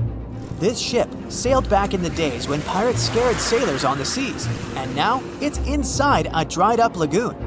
The ship sailed from Lisbon in 1533 and disappeared with the crew near a small diamond mining town. After almost 500 years, the hull had been badly damaged. Only the carcass of the ship remained, but the treasure hidden inside the vessel stayed intact. They carefully studied the boat for a long time, trying not to ruin anything. And then, 5 days later, they found a big old chest in the hold. Carefully opening it, they found gold coins there. Thus, the cost of the ship was estimated at about $10 million. The exact cause of the shipwreck is unknown, but experts believe the ship was destroyed by heavy cargo and bad weather. It went to the bottom of a lagoon that later became a desert. Some find an airplane in their backyard, others discover a ship, and one man found a passage to an ancient secret city in his house. This happened in Turkey in 1963. The owners of the building decided to make repairs. He went to his basement and knocked down the wall to turn this place into a living room. And so, behind one wall, he found a tunnel leading underground. The man thought it was some kind of a secret chamber. He went down there and realized it was something much more than that. It was an ancient city 18 floors deep. People built it in the years 780 to 1180 as a refuge from weather disasters and the invasion of enemies. This place also includes many underground tunnels that stretch for several miles in different directions. People could get to the town from different points using secret passages leading to these roads. The city can accommodate about 20,000 residents, livestock, and tons of food supplies. Archaeologists have also found a chapel, schools, stables, and public kitchens there. As an experienced sailor and the first man to ever sail non-stop on his own around North and South America, Matt Rutherford has seen a lot during his voyages. But what he saw in 2013 while sailing through the waters of the Atlantic with his colleague surely stands out. Some 800 miles off the coast of Bermuda, not far away from the famous Bermuda Triangle, they noticed a boat that seemed to be moving by itself. The sails weren't up and the motor wasn't running. The sailors decided to check if there was someone who needed their help aboard, so they moved closer to the mysterious ship. Once they got there, things only got weirder, as they realized there wasn't a living soul aboard. Rutherford started filming to document their discovery. The boat looked so awfully abandoned that they expected to find some pretty scary things in there. But it didn't stop Rutherford from searching the vessel. The boat, which turned out to be named Wolfhound, looked like an upscale one, probably costing hundreds of thousands of dollars. It was pretty weird to find it floating by itself in the middle of the ocean. It seemed like whoever abandoned it was leaving in a rush. There were clothes and other personal belongings all over the main cabin. Some parts of the ceiling had fallen and some drawers had popped open. The brave sailors decided to tow the ghost ship back to Bermuda. It wasn't easy because Wolfhound was bigger and heavier than their boat. After days at sea, the crew was running low on fuel and asked a passing freighter to stop and give them some gas. They kept pulling Wolfhound until the tow line got wrapped around the rudder and they realized they could get stranded in the Bermuda Triangle. So they had to abandon the ship. What really happened and how Wolfhound ended up in the middle of the ocean will probably remain a mystery. Rumor has it that it belonged to a member of the Royal Irish Yacht Club. The ship was going on its first voyage from Connecticut to Bermuda and then Antigua. It got in a terrible storm around 400 miles away from Delaware. The winds were so strong that the yacht suffered 2 knockdowns. A Greek cargo ship rescued the crew. They left the ship with an emergency beacon on. The rescued crew members shared that they saw the ship sink, which only adds more questions to the story. How did it get back to the surface? Does the Bermuda Triangle have anything to do with that? Christopher Columbus himself reported some unusual compass activity going on in this mysterious area while he was on his way to the New World. Despite the stories of more than 50 ships and 20 planes disappearing in the area, it remains one of the most heavily traveled shipping routes in the world. Some skeptics believe that this fact solves the Bermuda Triangle mystery. It could make sense because the busier the area, the more accidents happen there. But then again, it's not the number of disappearances that makes the place so mysterious. It's the lack of explanation and wreckage lost for good. The first ever confirmed ship to vanish in the Bermuda Triangle was the USS Pickering. In 1800, it departed from the US on its way to the West Indies. The ship sailed into the Bermuda Triangle along with its 90-man crew.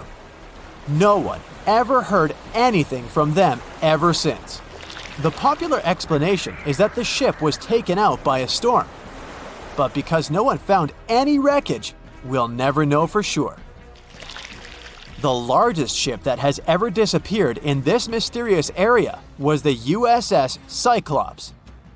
In March 1918, carrying a crew of 306 people, the USS Cyclops left Barbados and headed home to Baltimore. The ship passed through the Bermuda Triangle on its journey and vanished into thin air, or rather, water. The Cyclops never sent any distress signal and disappeared without any explanation or trace. The Bermuda Triangle isn't the only place in the world where ships go missing or mysteriously resurface. One of the most famous ghost ship stories would be of SS Bechimo. The large cargo steamer was built in Sweden.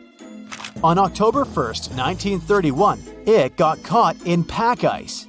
The crew decided to wait it out and managed to break free after a couple of days, only to get trapped again in less than a week.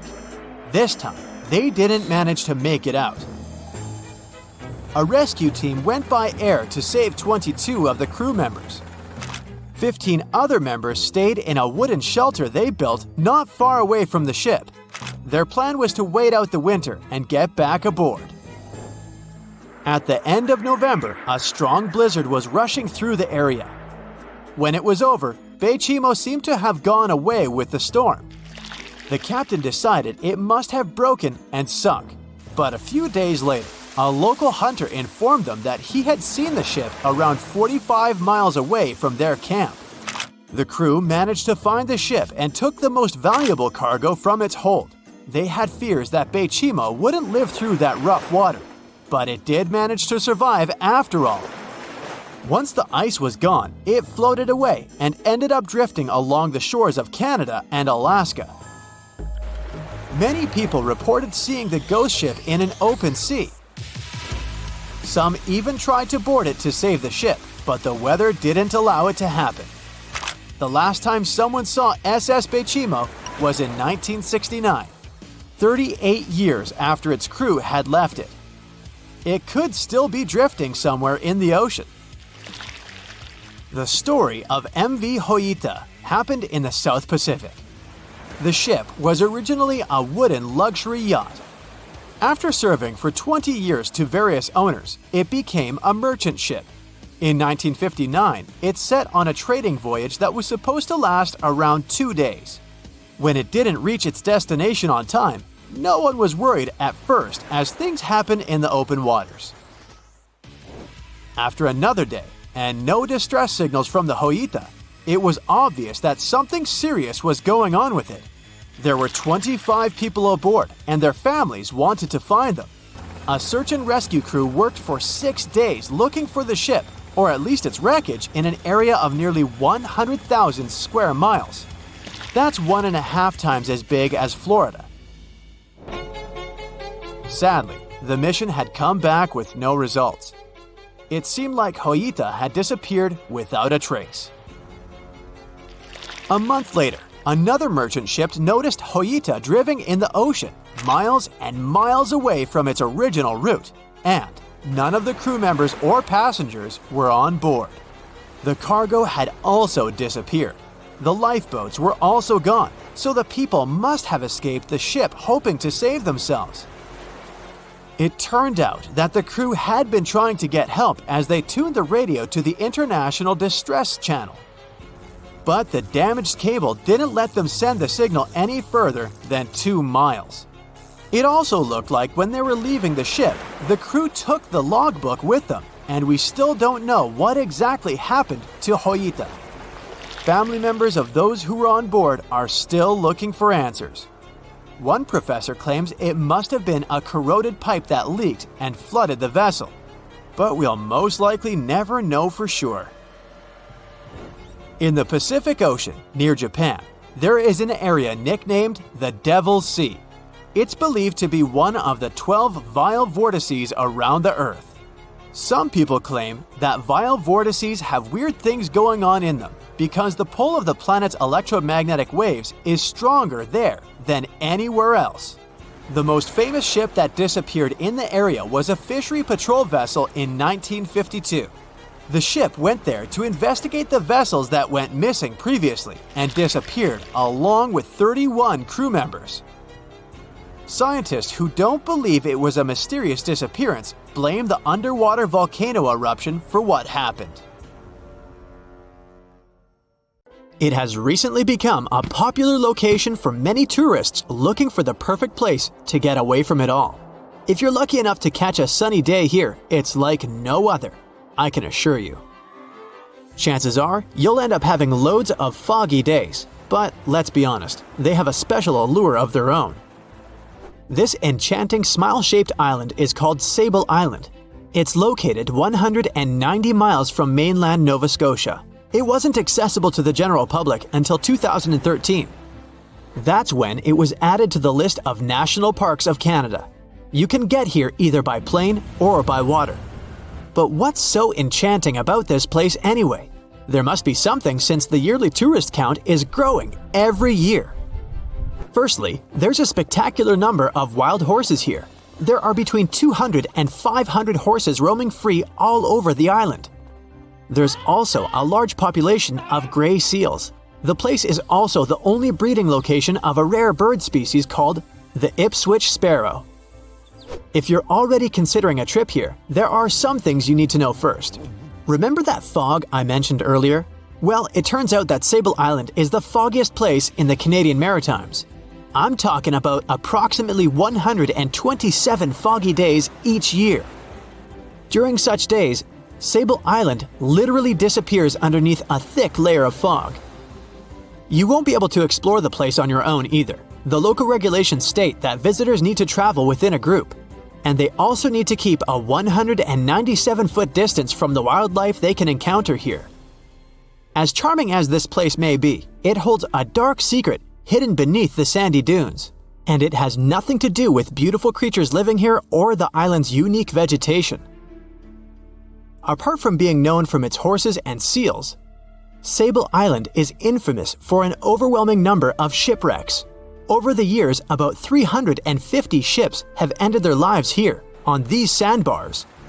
When survivors described their experiences, they usually mentioned harsh weather conditions near this mysterious island. The island also made its way into literature when it was described in a book called The Perfect Storm, which was written by Sebastian Junger and published in 1997. The book was so successful that it was later adapted for the big screen in 2000, with George Clooney playing the leading role. The first recorded shipwreck near Sable Island dates back to 1583. The boat was named the HMS Delight and was under the command of British adventurer and explorer Sir Humphrey Gilbert. Only 17 people managed to survive the catastrophe by escaping in a small boat. Records mention that they spent 7 days at sea before reaching the shores of Newfoundland. In 1884, another vessel named the Nicosia struggled in the thick fog as well. The ship was completely destroyed, but fortunately, all 18 crew members managed to survive. The captain's son was almost lost at sea when a lifeboat capsized when he was climbing into it. He somehow managed to stay underneath the lifeboat, which was completely submerged. When this lifeboat righted, he eventually emerged from the water and was rescued for the second time. The years between 1947 and 1999 were relatively quiet on the island. In 1999, though, a yacht called the Merrimack ran aground near the shore of the island at about 2 a.m. on July 27th. The 40-foot fiberglass boat had a crew of only 3 people. Natural gas exploration workers, who were luckily not far away, rescued them. The crew managed to fly safely to Halifax the next day.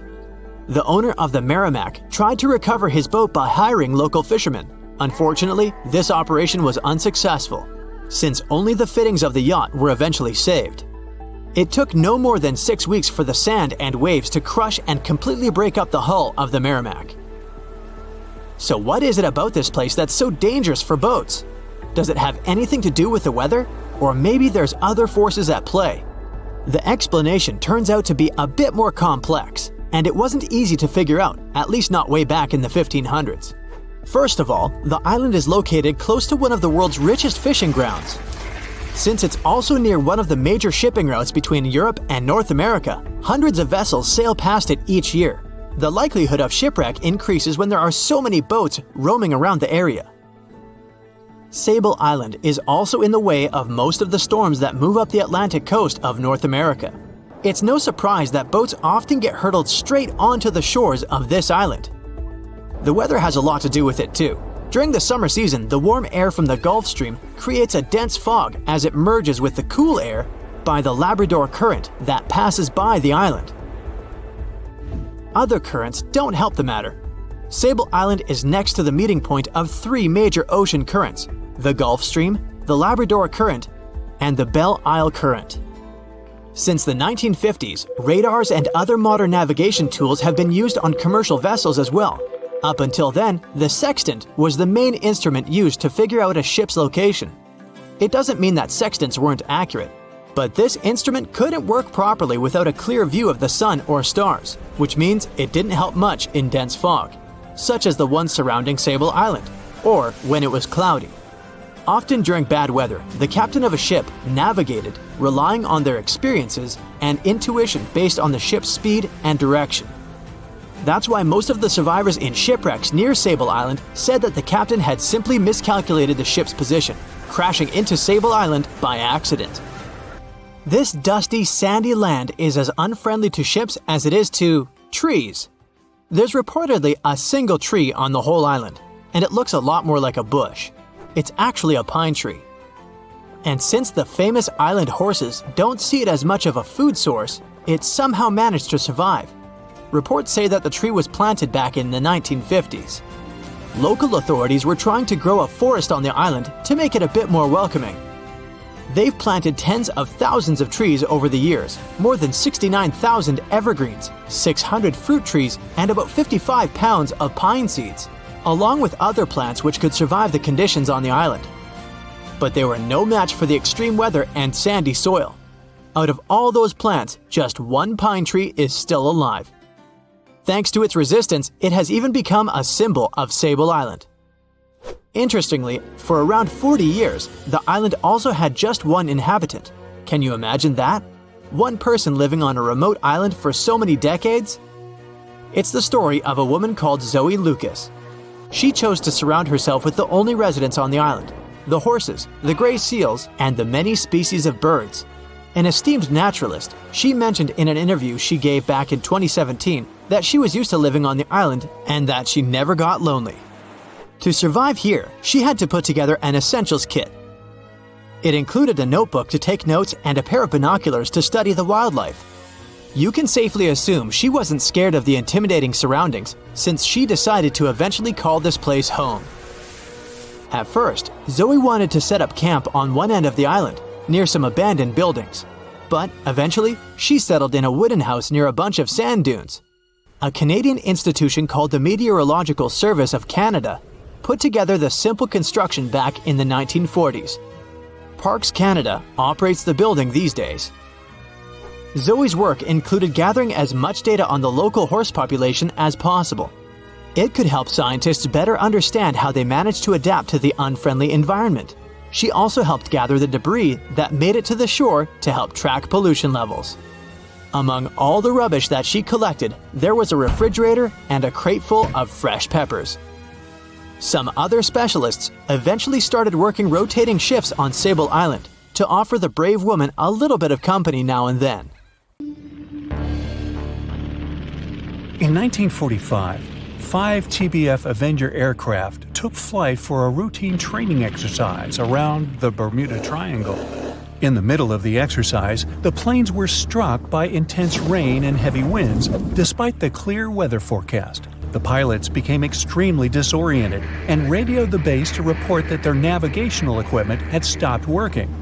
The last thing the base heard was, "When the first plane drops below 10 gallons, we'll all go down together," and then static. The 5 planes and their 14 crew members were never seen or heard from again. On his very first voyage to the New World in 1492, Christopher Columbus sailed through the Bermuda Triangle. Columbus reported that one night when he was on the deck of the ship, he noticed a giant light appear in the distance, unlike anything he had ever seen before.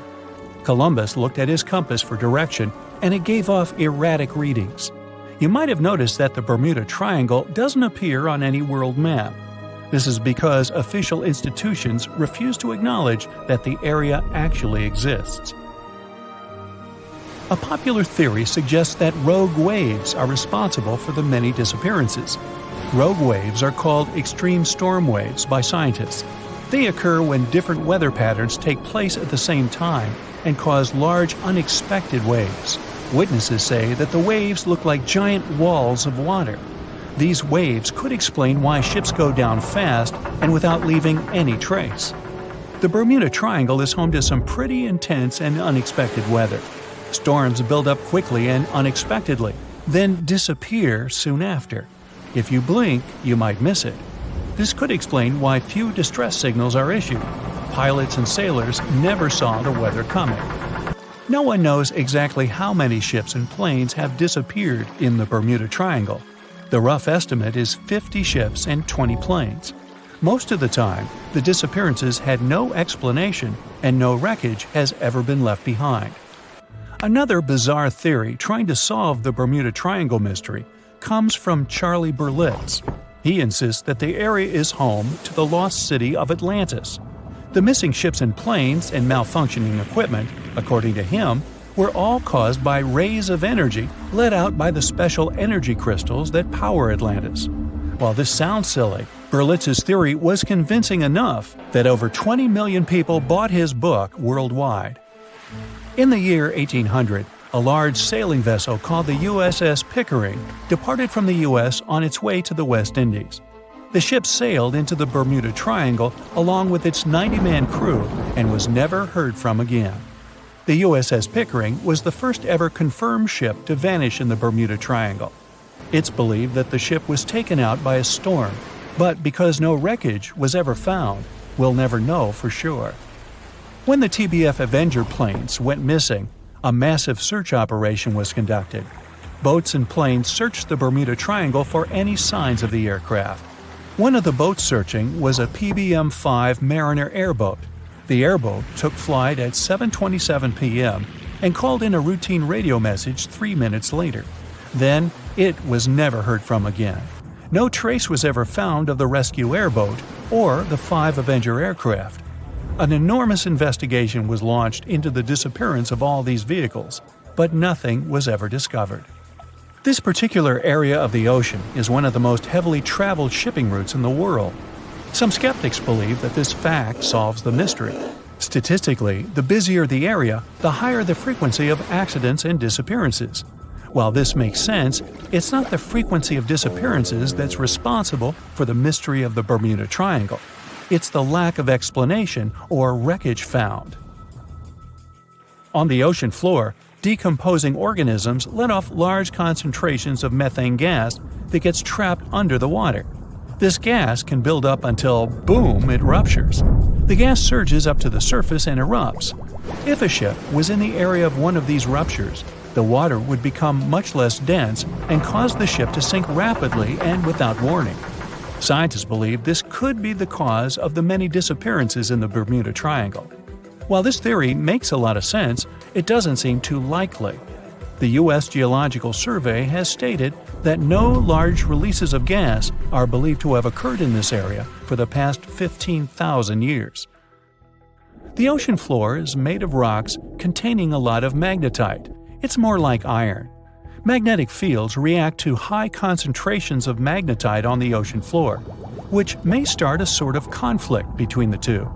It can often lead to various weather anomalies and, as a result, navigation issues. And, naturally, any changes in the ocean floor or the Earth's magnetic fields influence the Bermuda Triangle a lot. Since the magnetic field is constantly moving, it might be also taking the Bermuda Triangle with it. Now that people know where the triangle is, it's easy to avoid it. It supposedly moves eastward together with the magnetic poles, but scientists still can't answer where exactly it will be in a couple of years. Some people blame all the disasters on the extraterrestrial paranormal activity. Others suppose it's all about raging natural phenomena. There's another triangle in Lake Michigan. Just like the one near Bermuda, the Michigan Triangle got its shady reputation for some disappearances. The first recorded one dates back to 1679. A large vessel, one of the largest of that time, set out on an expedition. Yet, once it got in the sinister triangle, it never came back. Much later, an aircraft disappeared in this triangle. The skies are usually very clear there, but back in 1883, some people witnessed abnormal things in the area. Some claim to have seen large blocks of ice falling from the skies, and the crew even managed to save one as hard proof. Meanwhile, the Pacific Ocean mystery area is another sinister triangle. Off the south coast of Japan, not far away from Tokyo, there's a sea where plenty of ships met their doom, disappearing without a trace in these waters. They call it the Devil's Triangle.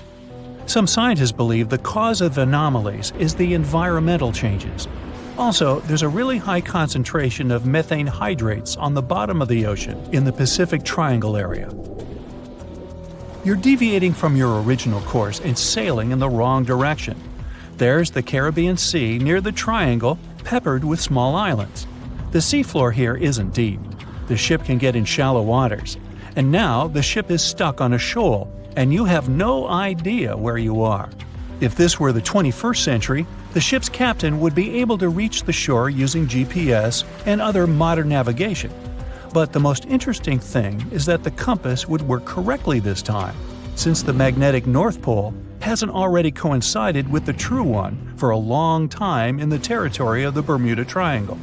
The agonic line is somewhere far away from here. There are no problems with navigation now, but for some reason, this is where ships disappear. In fact, not just here. Throughout the Atlantic Ocean, there are places where many more ships were gone. The Bermuda Triangle is not even in the top 10 of such places. One of the main reasons why many ships are lost here is that one of the most popular shipping routes in the Atlantic passes through the Bermuda Triangle. And the more ships in one place, the more shipwrecks. Simple probability. Then, it just starts getting weird. Other theories say that there's a space-time rift in this region. Ships and planes fall into this rift and end up in the past or the future. But for some reason, there's not a single proof of this myth. There's no reason to think that the rift is hidden somewhere here. The base of an extraterrestrial civilization is located in the Bermuda Triangle. Visitors from other galaxies steal sea vessels along with the crew, so no one finds the wreckage of the ships. This is also a popular myth that has no scientific justification. The Kraken lives somewhere in the triangle. It's a huge squid that sinks ships and also is a legend that sailors tell each other. However, gigantic squids live in the depths of the ocean. They can grow to the size of half a train car, but no cases have ever been recorded where they sunk a large vessel. And in the area of the Bermuda Triangle, they have never ever been seen. People in the past didn't know about the existence of these creatures, so when they saw them for the first time, they described them as huge, terrible monsters. Giant squids are some of the most elusive creatures on Earth, and scientists had to use sonar equipment to find them. They don't like to leave the dark depths and are likely to be afraid of the sound of any ship. So, that should squash the squid as a suspect. The year was 1854, and the SS Arctic, the fastest passenger liner of its time, set out to cross the Atlantic. As it sailed through the misty veil, it slowly disappeared into the unknown. The Collins Line, an American shipping company, was started in 1818 and only began seriously trading in the transatlantic by 1835. Its steamships crossed the Atlantic from Liverpool to New York within just 10 days. Doesn't sound like a great speed today, I know, but back then, the same thing took other ships several weeks. Light on the water with their wooden hulls, powering through with a strong steam engine, those steamships were the favorite choice for many high-profile people. What could go wrong with such an advanced ship, they thought. This reminds me of some other ship everyone believed to be unsinkable. But anyway, back to the Collins Line. It grew to be a serious contender on transatlantic routes, with only one other competitor, the Cunard's Line. It was a British company also aiming to be the main force through the Arctic Passage. In 1835, the company received a new ship that traveled to Liverpool and came back to New York with the largest cargo ever at that time. From then, the Collins Line was steadily growing. It seemed like there would only be future successes for it. Unfortunately, their lavish ships became costly to run with the amount of coal used. Massive power along with weak wooden hulls meant they needed many repairs after each voyage. So, every trip ended up being expensive. But since the ships were safe and had a great reputation, people were willing to pay the price, and the company was definitely not in crisis. They had achieved something no one had managed to do before them. Like I told you, their ships crossed the Atlantic in a whopping 10 days, and Edward Collins, the owner, was very determined to maintain the pace. Their 5 ships easily outran the Cunard's Line of only 3. With this great praise, it provided more attention. Though the Cunard's ships were slower with their iron hulls, they believed there was still profit, regardless of how slowly they sailed. Among Cullen's ships, the Arctic, the third of them to be launched, was the largest, reaching 284 feet long, with 2 side-lever steam engines, each with 1,000 horsepower. The paddle wheels made 16 revolutions a minute when at full speed. At the time of its launch, the press called it the most stupendous vessel ever constructed in the United States. But glamour and fame couldn't avoid what would come next. On the 27th of September, the Arctic was on its journey from Liverpool to New York, continuing a speed pace through the thick fog. It's possible that by that moment, after 4 years of record-breaking trips, the crew became overconfident with their sailing and the ship. Going only 50 miles from Newfoundland, they carelessly continued through the fog with no radio contact, sonar, or any other form of identifying objects, equipped only with Morse code. A smaller ship, the SS Vesta, which operated as a fishing vessel, often worked around Newfoundland. It was passing through the same path as the Arctic and crashed into its side. Shocked by the collision, the captain of the Arctic offered help to the much smaller Vesta, but it was soon clear that the damage that seemed minor on the Arctic was far worse. Beneath the waterline, a hole was letting water into the hull. The cost of the much faster wooden hull now seemed less valuable. They steered toward land, trying to plug the holes, but they weren't doing so well, and the seawater continued to pour in, filling up higher and pushing the ship down. And finally, once the engine room was full, it put out the boilers, taking away the massive power the Arctic was once legendary for. They moved slowly until coming to a complete stop. The ship continued to sink, and the order was to abandon it. At the time, maritime law allowed for the Arctic to carry only 6 lifeboats, only capable of saving 180 people. The crew and some of the passengers managed to push their way aboard and took most of the seats on those boats. Things were pretty wild, and everyone forgot about their manners, not letting the ladies and the youngest ones board first. It took 4 hours for the Arctic to sink. 150 crew and 250 passengers were on board. Those that weren't able to find a lifeboat made a desperate attempt to build their own rafts from parts of the ship. 2 days later, only 3 boats made it safely to the shore. The other 3 were never found. Believe it or not, the rescue party also saved some people that had been clinging to the wreckage for 2 days. Unlike the crew, the captain went down with the Arctic, but amazingly survived. He would be only one of 85 people that made it out of the 400 on board. When the news arrived 2 weeks later, the public responded with great sadness to the losses. Great anger soon followed towards the poor safety measures in the crew. The press published demands to change the laws for more lifeboats. It only made sense to have enough for every person on board a ship. But they ignored those requests. This neglect would lead to more disasters in the future. Enough lifeboats would only come into maritime law some 60 years later, after the disaster of the Titanic. Edward Cullen's wife and 2 children were also aboard the ship and didn't return. He was heartbroken, but didn't stop running his business. The Collins line still had a reputation to uphold, the biggest, fastest, and most luxurious on the Atlantic. Edward Collins would now build an even better ship than any other. It was named the Adriatic, and it was the largest ship in the world, 354 feet long. With 2 alternating steam engines that had never been built of this size. These steam engines at the time were at the height of engineering, though today you can only see them in models and toys. With the new addition of 2 masts, the Adriatic would also be able to sail if needed. Luckily, they made some lessons from the disaster of the Arctic. But before their new ship, the Adriatic, was built, another disaster had occurred. The sister ship of the Arctic had also sunk. They believed this second ship was desperate to stay in front of the Cunard's line and hit an iceberg somewhere during the race. This weird contest took the lives of 141 people.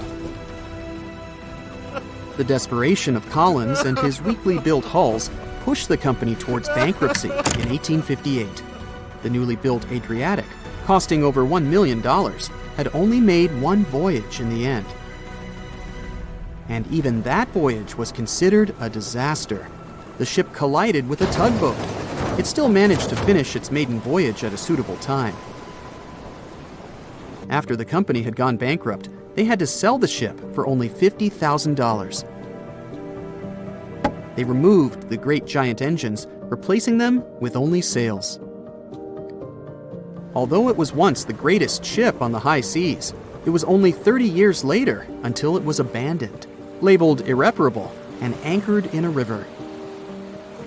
The other remaining ships were also sold and only used for parts. Edward Collins left the industry altogether, seeking work on dry land instead. As the Collins line was no longer in the mix, the Cunards would grow in strength. Without competition, they would win the Blue Riband for the next 30 years, and 180 years later, after producing hundreds of ships. They still have a constant presence on the seas as they provide transatlantic crossings, world voyages, and leisure cruises. To this day, the Cunard Line is the only one to run ships between Europe and America, and it's great proof that it's not always the fastest that's the best. They say nothing is ever lost, and it's true. Let's discover ships frozen in time. The first one is truly fascinating. Here, the Antikythera shipwreck. It's a Greek trading ship from the 1st century BCE. It's located on the east side of the Greek island of Antikythera and at the merging point of the Aegean and Mediterranean seas. Around 2,000 years later, in 1900, a group of Greek sponge divers discovered the wreck. They were going to Tunisia, yet they were forced to find shelter from a storm on a nearby island. Since they couldn't go anywhere due to the storm, they decided to look for sponges until the weather got calmer. One of the divers discovered the shipwreck at depths of around 130 feet. Imagine someone going for a sponge hunt, but getting out to the surface with archaeological treasures. The captain of the sponge boat talked to the Greek officials about what they had found. The officials sent 2 ships to the wreckage. The salvage operation was successful, and discoveries are now in Greece's National Archaeological Museum in Athens. The findings included 3 life-sized marble horses, jewelry, coins, and hundreds of works of art, including a 7-foot-tall Colossus statue of Hercules. Among these treasures, Antikythera Ephebe, a bronze statue of a young man, caught more attention. Because the ephebe doesn't comply with any familiar iconographic model, and there are no known copies of his type, he held a spherical object in his hand. Scholars have different theories of who that person could be, but they are not in a consensus yet. More than 70 years later, Jacques-Yves Cousteau and his team went to the area and recovered hundreds more artifacts and the remains of 4 people. Interestingly, they discovered a complex set of interlocking gears, capable of predicting the movement of the sun, moon, and several planets. The mechanism can also show the times of solar and lunar eclipses years into the future. Think of this Antikythera mechanism as an early computer calendar, to plan significant events like agricultural activities, religious rituals, and Olympic Games. These artifacts found in the Antikythera wreckage are some of the most important findings in modern archaeology. Just the Antikythera mechanism itself has changed our perception of the limits of ancient technology. The mechanism has a sophisticated design and was made over 1,000 years ago. After all these amazing discoveries, experts believe that the wreckage site has remained largely unexplored and is mostly because of its location and the landscape of the seafloor on which the ship rests. The wreck is too deep for scuba divers but too shallow to use something like a submersible. A survey made on the seafloor in 2012 showed evidence of a second wreck about 800 feet to the south. It's clear that this area has a lot to offer humanity. What would happen if those sponge hunters didn't go to the area? Scientists found a shipwreck in Antarctica at the bottom of the Weddell Sea 107 years after it sank. The name of the ship was Endurance, and it was the lost vessel of Antarctic explorer Sir Ernest Shackleton. Scientists who laid eyes on it decades later say it is among the greatest undiscovered shipwrecks ever. That is why they filmed the whole discovery. The video shows the remains of the Endurance and proves it is still in remarkable condition. It has been sitting in 10,000 feet of water for over a century, yet it looks like it sank very recently. So the story goes like this. The ship was crushed by ice and sank in 1915. Shackleton and his crewmates had to escape by themselves in small lifeboats. From then on, it was all about survival. Shackleton imagined to get his crew to safety. Then, the ship sank. Yes, this is a pretty impressive story. But why did scientists prize this ship? Firstly, Shackleton's Imperial Trans-Antarctic Expedition sailed to make the first land crossing of Antarctica. Yes, the crew was trapped in ice, but the intention was important. Secondly, it's about the challenge itself of finding the shipwreck. The Weddell Sea is almost always covered in thick sea ice. You know, the same ice that made the Endurance sink. Getting near the presumed sinking location is super hard, let alone being able to conduct research. Experts of the modern expedition team foresaw the time when the lowest extent of Antarctic sea ice would come using satellite images. They realized that the weather was in their favor to start an expedition. Dr. John Shears said that they have successfully completed the world's most difficult shipwreck search, fighting against constantly shifting sea ice, blizzards, and temperatures decreasing to negative 0.4 degrees Fahrenheit. Yeesh, I can't imagine the worst conditions in Antarctica if these conditions are in their favor. Lastly, look at this. It's timbers. They're very much intact. Plus, you can read the ship's name. It's still visible. Marine archaeologist Menson Bound says that this is the finest wooden shipwreck he has ever discovered. He has 50 years of career experience, so I believe the guy. So how come the wood is not rotten? Dr. Michelle Taylor, a deep-sea polar biologist, said that there has been little wood deterioration because the wood-munching animals are not in this forest-free region of Antarctica. Workers of a coal mine in East Serbia discovered 3 shipwrecks that had been there for at least 1,300 years. The largest shipwreck is an ancient Roman fleet. It's around 50 feet long with a flat bottom. It's estimated that the ship could carry a crew of 30 to 35 people. Looking at its hull, you can see the marks of repairs. Wow, this one had a lengthy career. You know, it gives us insight into more than 1,000 years ago. The 2 smaller vessels, on the other hand, match descriptions of boats used by Slavic groups to attack the Roman frontier. These 2 have been discovered under mud and clay in an ancient riverbed. Apparently, in those times, there was a Roman base in a place called Viminacium City. Interestingly, Viminacium was a provincial capital with an estimated 40,000 inhabitants in the 4th century CE. For comparison, it was even larger than Pompeii. The Kostelach coal mine is a center of hidden gems. Archaeologists had found evidence of ancient human and animal activity here before. For instance, in 2012, experts found bones of at least 5 woolly mammoths, which went extinct about 10,000 years ago.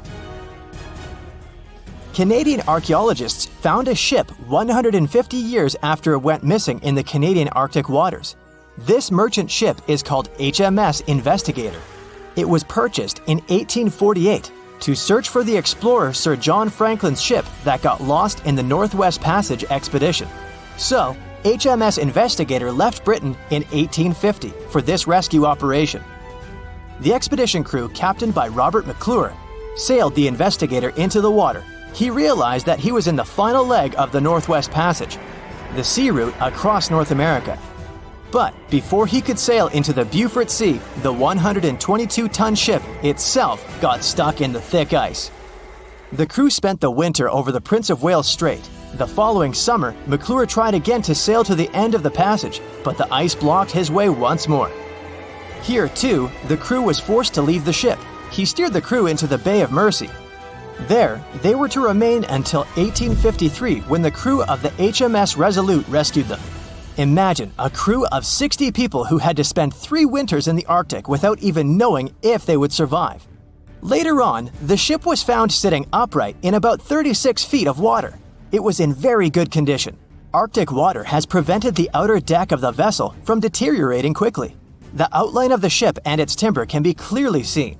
Plus, archaeologists have uncovered artifacts on land left by the sailors. They had unloaded everything before abandoning the Investigator. 3 sailor graves and 1 British naval shipwreck had also been discovered in the area. I wonder what else they could find there. Wow, it's the only place where 1 minute you're learning 17 natural ways how to get rid of houseflies, and the next, you're taking an epic journey straight into a black hole. More than 10 billion with a B views in total. That's 47 billion minutes watched, or more than 70,000 years. That's all the way back to the Ice Age. No, I wasn't around then. 40,000 videos, hundreds of topics, and most importantly you, a whole 44 million of you. Our viewers. We could populate an entire country if we wanted to. We'd like to continue helping you learn and giving you useful skill improvement tips. Got a thirst for knowledge? We've prepared 4 masterclasses on creating a 2D character animation from scratch, 10 hours of video lessons, practical tasks using professional software, and additional materials that you can use with your own projects. Get the full course now and create your own animated masterpiece. Ships and planes disappearing without a trace. Passengers never seen or heard from again. Reports of strange lights in the sky. No, these aren't scenes from an upcoming Hollywood blockbuster, but some of the strange occurrences reported for over a century in an area ominously dubbed the Graveyard of Lake Ontario, also referred to as Canada's Bermuda Triangle, or the Marysburg Vortex. It stretches across a portion of Lake Ontario from Kingston to Prince Edward County in Canada, and down to Oswego, New York in the US. The tales about this area can be as chilling as the frigid lake water on which they took place. The most unsettling story involves the schooner called the Bavaria. It was 1889, and the ship was being towed across the lake. Rough waters severed the tow rope, and the Bavaria floated away. Luckily, the schooner was later found safe and fully intact. But there was one thing missing: the crew! Not a single person was found on board. What makes the story even more bizarre is that the dinner table was set, a loaf of bread was discovered, freshly baked, and the captain's money and his papers were fully accounted for. There was even a pet canary happily chirping away, as if nothing was amiss. What happened to the crew? We may never know. And this was not a unique incident. Just over a decade later, in 1900, 3 ships, the Annie Minnis, the Picton, and the Acacia, were sailing across the lake. But only 2 would make it to their final destination. The third one, the Picton, was speeding ahead of the others when it simply vanished. According to a cook on the Annie Minnis, we were well out into the lake and making good time when all of a sudden we saw the Picton's topsails coming off, and then her lower sails settled, and then, while we stood and watched, the Picton just disappeared. It's possible that the ship sank, as there was some wreckage later seen in the water, but the ship itself was never found, and none of its crew ever located. A few weeks later, a bottle with a note inside was discovered in Sackett's Harbor, New York. The note was from Captain Sidley of the Picton. "Have lashed Vesey to me with heaving line, so that we will be found together." Vesey was the captain's 12-year-old son. The note creates more questions than answers. If the witnesses were correct, the ship's disappearance was quite quick. When did Captain Sidley know he was in danger? Why not signal for help if he had any warning? And when did he have time to write a note, bottle it, and tie himself to his son? It truly is a mystery. And it was not just ships that ran afoul of the strange forces in the area. Planes also struggled to make it through in one piece. In 1975, Ron Scott flew out from the Picton Airport in his Cessna 172. As he entered the Marysburg Vortex, his plane banked to the side. For several seconds, he was unable to right the plane, but once he did, the same force banked him to the other side.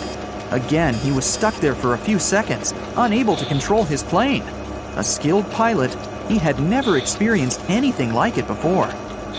He was certainly luckier than Royal Canadian Air Force pilot Barry Allen Newman. Newman was at the same spot back in 1952, when he lost control of his jet and crashed into the lake. To this day, his body has not been found. In total, over 270 ships and at least 40 planes have met a tragic end in this area. And adding to the mystery, sometimes people report a series of bright lights or orbs, or a dark ship hovering in the sky.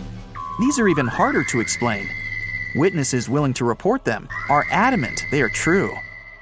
Sid Wells said he watched a strange shape like a multifaceted diamond slowly spinning in the sky, and then it just disappeared.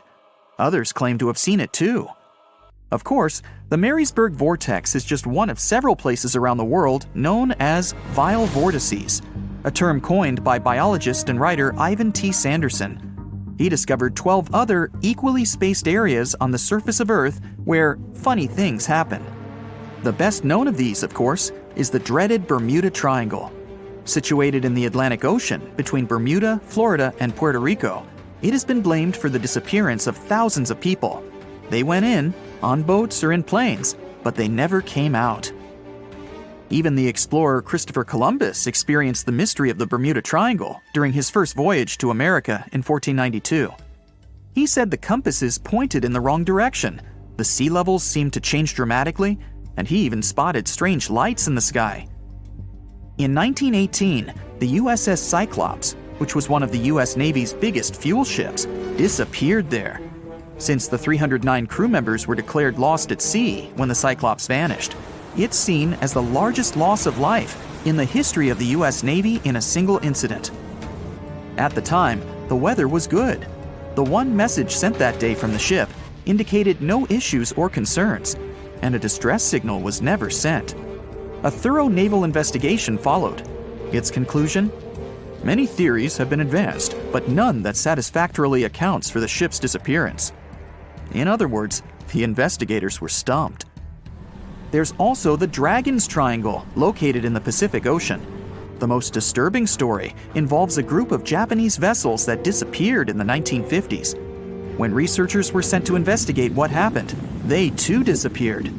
In each case, it's impossible to truly know what occurred, and it's easy to get caught up in stories of giant sea monsters lurking beneath the waves. Who doesn't like a good scare? And Sanderson was willing to accept the possibility of such stories being true. He believed the vile vortices that he studied could be explained by anything from a wrinkle in the space-time continuum to magnetic abnormalities to underwater people. Of course, Sanderson was not only a huge fan of strange places, he also wrote about strange creatures like Bigfoot and the Loch Ness Monster. His skills as an impartial scientist are questionable though. In 1948, he claimed that some 3-toed footprints found at Clearwater Beach in Florida were proof of 15-foot-tall penguins, arguing that they were impossible to fake. In 1988, Tony Singerini revealed that he and his friend, attaching some cast-iron feet to his high-top sneakers, were behind the giant penguin hoax. So maybe Sanderson isn't the most reliable source after all, but there are also some very compelling and wholly natural explanations. Let's look specifically at the Marysburg Vortex. It's entirely possible that ships like the Bavaria and the Picton were done in by a mix of bad luck and bad weather. Unsettled weather is certainly not uncommon on Lake Ontario, and flash storms on the open water can prove dangerous to the most skilled sailor. And even today, with advances in weather forecasting, we get it wrong all the time. Back then, there was no way to predict that a storm was just around the corner. And the weather was just one issue. Historian Mark Seguin said that the area was always known to be dangerous, as the lakebed quickly becomes shallow along the eastern shore. There are also small rocky islands and shoals scattered throughout the area, making sailing a risky venture, especially for larger vessels or those weighed down by heavy cargo. By the mid-20th century, modern weather forecasting and improved shipbuilding alleviated most of the hazards of the Great Lakes shipping, resulting in fewer losses. The last major shipwreck in any of the Great Lakes was that of the SS Edmund Fitzgerald, which sank off the coast of Lake Superior in 1975, with 29 crew members going down with it. It seems the vortex is no match for human progress. And as for lights or images in the sky, in most cases, it's the result of an interesting phenomenon called thermal or temperature inversion. When this happens, a layer of warm air becomes trapped under cold air. This can result in mirages or reflections. So, a light on the ground that is miles away can be reflected in the sky, giving the impression of a flying object. Other parts of the mystery may be solved with a little time. Lake Ontario's freshwater and frigid temperatures help preserve the ships and planes that came to rest there. As divers and researchers continue to explore the area, maybe we'll finally learn the fate of the Bavaria, the Picton, Captain Sidley, and his son. So in 2017, over 25 million people boarded cruise ships all over the world. Now, if you're keeping count, that's more than the total population of Greece. It's become America's favorite choice when it comes to going on vacation. It's easy to see why hopping aboard a cruise ship becomes more popular each year. Heading out on a cruise is also coming back in style with newer generations. 2/3 of Gen Y and Millennials say that cruising is their new preferred type of vacation. How's that? Well, let's see. It's easy to plan in advance. On board, you can find activities for all family members, and you get a chance to visit several different destinations in one trip. An added bonus of booking a cruise? You can sample various places for a future time off. The entertainment on board is often top-notch, providing passengers with an added taste of luxury. And the amenities and accommodations are generally very reliable. Not to mention that it gives tourists that feeling of actually getting away from everything that people strive for while out of the office. Royal Caribbean International is one of the largest cruise lines in the world, with just over 19% of the cruise market as of 2018. Its current fleet is divided into many different classes of ships, including the Voyager class, Radiance, and Quantum. The latest addition to the Royal Caribbean International's impressive fleet was built in 2018. Wonder of the Seas is now the largest cruise ship in the world. Since this spectacular liner has just had her maiden voyage in March 2022, let's look at some of the incredible perks it has to offer its passengers. For starters, the boat is so big that it had to be split into neighborhoods. Well, it figures since Wonder of the Seas can accommodate almost 7,000 passengers. Fond of New York? Well, no worries. Wonder of the Seas has a central park of its own, with an estimated 10,000 plants to check out. The ship's central park is a feature of all Oasis-class ships, being one of the so-called neighborhoods. Let's look at some other areas, shall we? Like this boardwalk, a place that includes an arcade, a candy store, and a sports bar. It's best suited for long walks. There's a pool and sports zone on Wonder of the Sea. These areas feature the ship's numerous pools and hot tubs. There are many activities to check out on the sports court. Then there's the Royal Promenade, or Promenade if you prefer. That's the main road on Wonder of the Seas, with bars, lounges, and places to grab a cup of coffee, or a luxurious latte. The entertainment neighborhood is the focal point for leisure activities on the ship. Here, guests can find a comedy club, an ice skating rink, and even a theater. The spa and fitness area is a tranquil zone with a huge array of treatments available. The fitness center is free of charge, by the way, so there's no excuse for guests to skip a leg day. An extra 8th zone was added to Wonder of the Seas. It's called the Suite Neighborhood. This is an exclusive area designed for guests staying in the suites. Oh, now I get it. It's located at the top of the ship. Guests here have designated staff members called Royal Genies. Yeah, if you rub a lamp in your suite, they appear. Nah, not really. The genies are similar to butlers. They can cater to just a few cabins. Of course, the cruise line wants to divert other guests from asking these crew members various questions and taking their time. That's why the genies don't wear name tags in public areas. As for its itinerary, Wonder of the Seas was initially supposed to be homeported in China, but Royal Caribbean decided to move the liner to the United States. In March 2022, the ship started its journey with 7-night Eastern and Western Caribbean itineraries. In May 2022, Wonder of the Seas is scheduled for a trip to Europe, with Western Mediterranean cruises from Barcelona and Rome planned for its guests. Passengers will also be able to visit Palma de Mallorca, Spain, and Capri, Italy. When the summer season is over, Wonder of the Seas is scheduled to return to Florida to offer year-round sailing starting November 2022.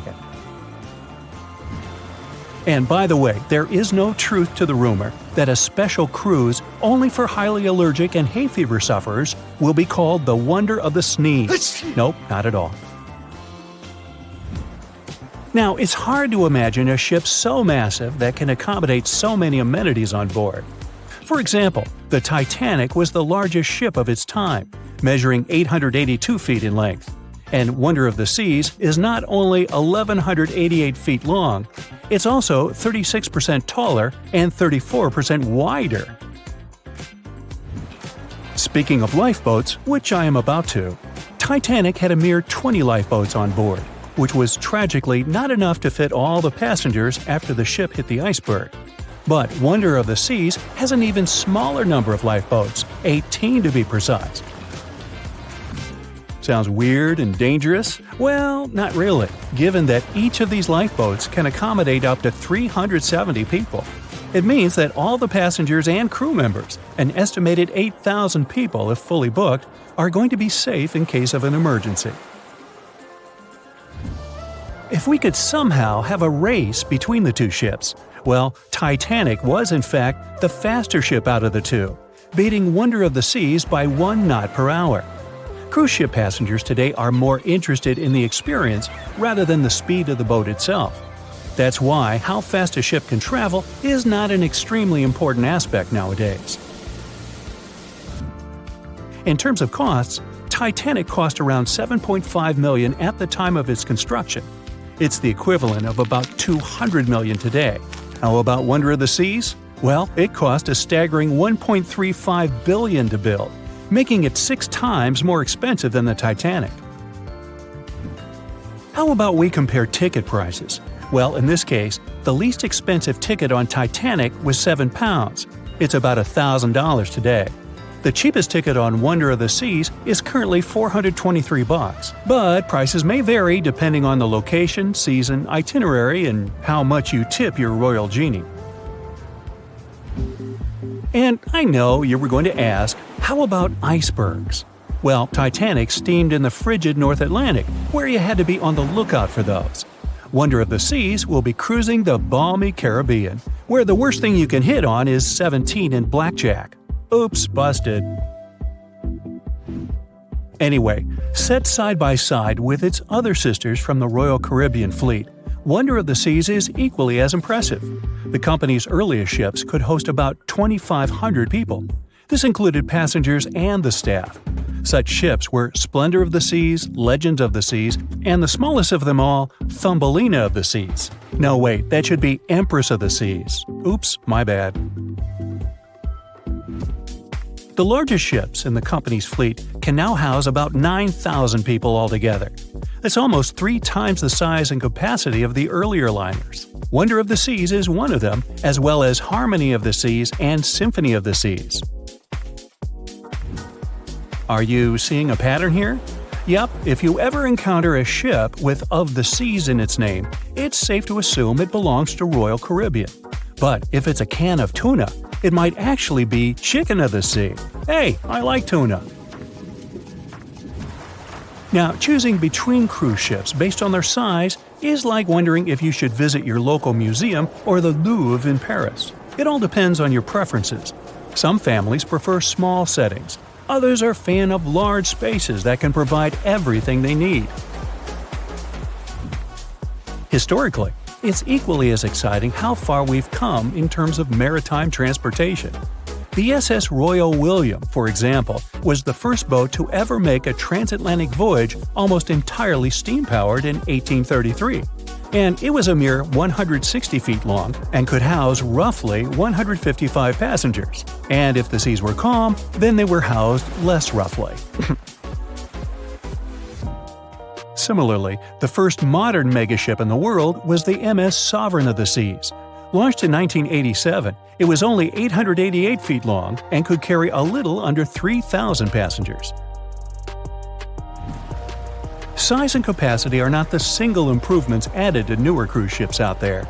Recent technological developments in artificial intelligence and facial recognition have allowed cruise operators to ensure faster, smoother boarding for passengers.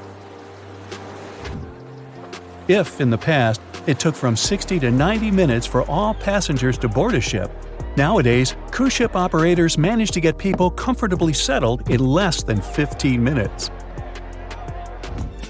Now, I'm sure you're already eager to book a ticket, but let's look into some of the more interesting activities you can try on board Wonder of the Seas. This way, you'll know what you're getting yourself into. All Royal Caribbean ships have loads of artworks available for their guests to enjoy. But Wonder of the Seas goes above and beyond, even featuring statues of astronauts in key locations around the ship. You'll find the first astronaut looking through the glass at the promenade, while a second one is busy rock climbing at the boardwalk. The third and last astronaut is more of a movie fan. This statue can be found near the movie screen sitting area. Going astronaut sightseeing is proving to be quite the experience among guests.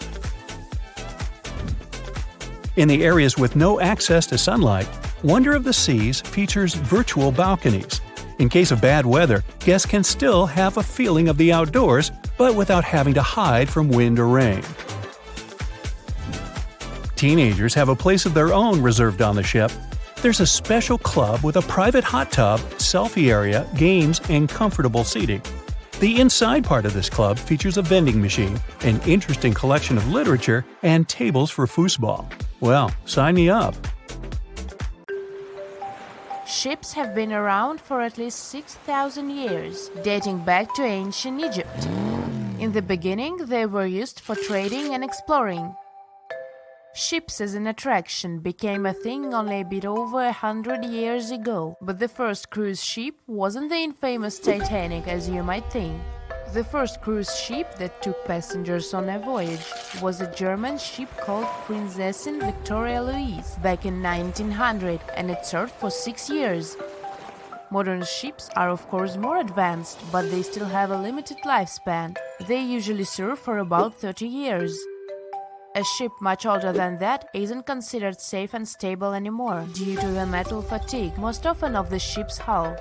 After ships finish their lifespan, they retire and get sent to a shipyard, where they get scrapped. Most famous and beloved ships have a better fate. They get turned into hotels and attractions. Since ships are extremely expensive to build, no wonder that they are so huge, often as long as 3 football fields and as tall as 20-story building. The companies want to accommodate as many passengers as possible, because it means better profits.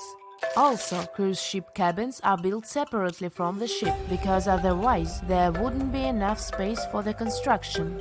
They're added to the vessel already in the shipyard, where the ship is put together.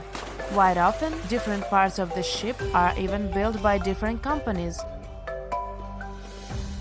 Voyages are fun, but if you need to get somewhere fast, cruise ships shouldn't be your first choice, because they are very slow. On average, they travel at the speed of just 23 miles per hour. Ships travel way slower than cars and planes, because they move huge amounts of water. Move on the ground and you're fast. Now step in a swimming pool and try to run there. It'll be way harder for you to do, and you'll be way slower, barely moving through. Now keep in mind that you are much smaller than a ship. As we've seen, ships are massive. When you put something in the water, it displaces the amount of water that is equivalent to its weight. So a ship displaces thousands of tons of water and then pushes through it. That's why they are slow. Such huge ships sure have big anchors. An average anchor weighs like 4 grown-up elephants. The crew members try to avoid dropping the anchor when it's possible, because such a massive thing can severely harm the ecosystems at the bottom of the sea. When boarding a ship, the first thing we have to notice is lifeboats. The Titanic was designed to carry 64 lifeboats, but it only had 20 of them. The rest is history, but ever since what happened to the Titanic, ships are required to have safety equipment to accommodate 125% of the people on the ship. So, it's even more than required, just to be on a safe side. But here is the story. In 1915, 3 years after the Titanic sank, a cruise ship called SS Eastland, which was loaded with extra lifeboats and rafts, sank under the heavy weight of all that extra equipment. But don't worry, it never happened again. Even though modern cruise ships are very safe, it's good to be prepared. So let's take a look inside one of those lifeboats. Firstly, they are orange in color, and it's not just some orange. This one has a special name, International Bright Orange. Of course, there is a good reason to use it, better visibility. If we take a look at the color wheel, orange is the exact opposite of blue, meaning that it's most contrasting to it. So, in between the sea and the sky, which usually appear blue, an orange boat will be the most visible. Life jackets and life preservers are orange for the same reason, as you might have guessed. But International Bright Orange only became a requirement in 1962. Before that, the life jackets were mostly white. For example, look at those life jackets. These are the ones that were used by the passengers on the Titanic. But white isn't a good choice at all. It's particularly hard to spot a white life jacket and a white lifeboat on a white-capped sea. All the equipment inside the lifeboats must meet international requirements and must be kept in good condition. So, the crew members are required to do maintenance every 3 months to avoid any rupture and damage of the lifeboats and everything in them. Firstly, there is a fresh water and food ration, for obvious reasons.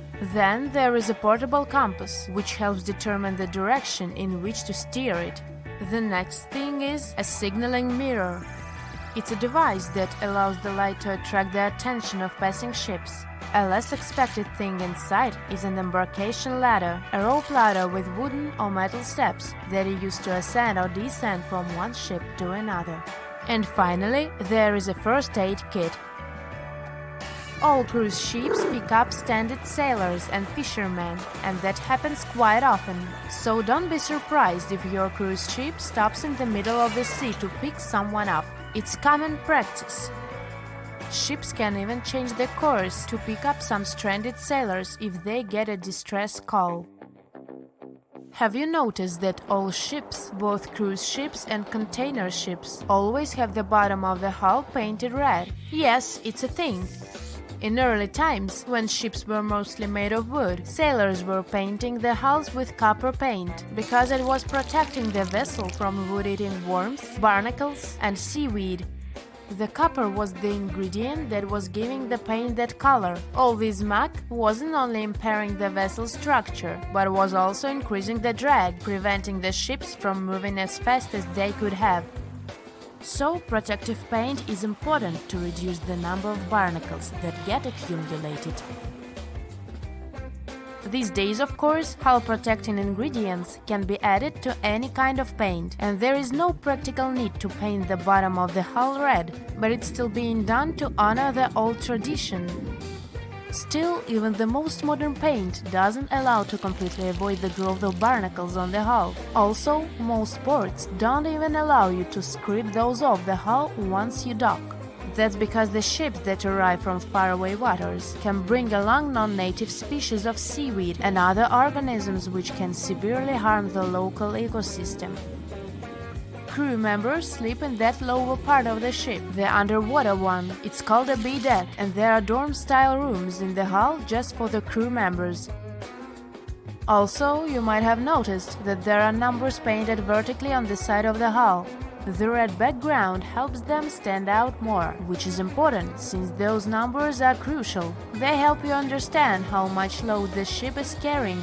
The more weight there is on board, the lower in the water the vessel will sit. If you watched movies about pirates or heard sailors talk, you might have noticed that the ships are referred to as she and often have female names. It is an old tradition to consider a ship as a female figure, most often a mother or a female deity that is guiding and protecting the crew. It is also believed that the name of the ship brings good luck to the ship, as well as to the crew and the passengers. People who spend their lives in the sea have many superstitions regarding boats. Finding a cat aboard is considered good luck, even if the cat is black. They are very handy because they hunt mice, therefore keeping the ship clean and safe. But bananas aboard is a no-no. It's especially common among fishermen. They believe that if there are bananas in the boat, the fish won't. Have you ever wondered how containers on a cargo ship remain intact throughout the whole journey? Let me answer this question and tell you about other cool ship facts. Meet Unsinkable Sam. Sam's goal was to prove the saying, "Cats have 9 lives." This animal survived 3 ships sinking. He was originally named Oscar, but got nicknamed Unsinkable Sam. You probably get why. The first time the ship he was traveling on sank, Oscar was found by the crew of another ship when he was floating on board. He remained on that ship for a couple of months, but then the vessel also sank in 1941. The cat was then saved by another ship.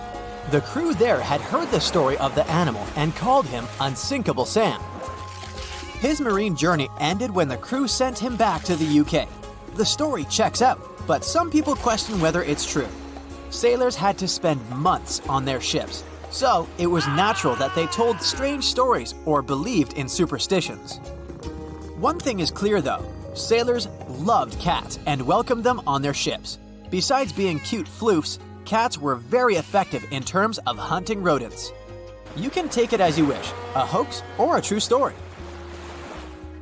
I'm leaving Sam in the 40s and returning to the present day. How come ships have internet in the middle of nowhere? Since there are no towers or cables around, satellite connection steps in. Satellite services provide direct internet connection via hardware installed on the ship.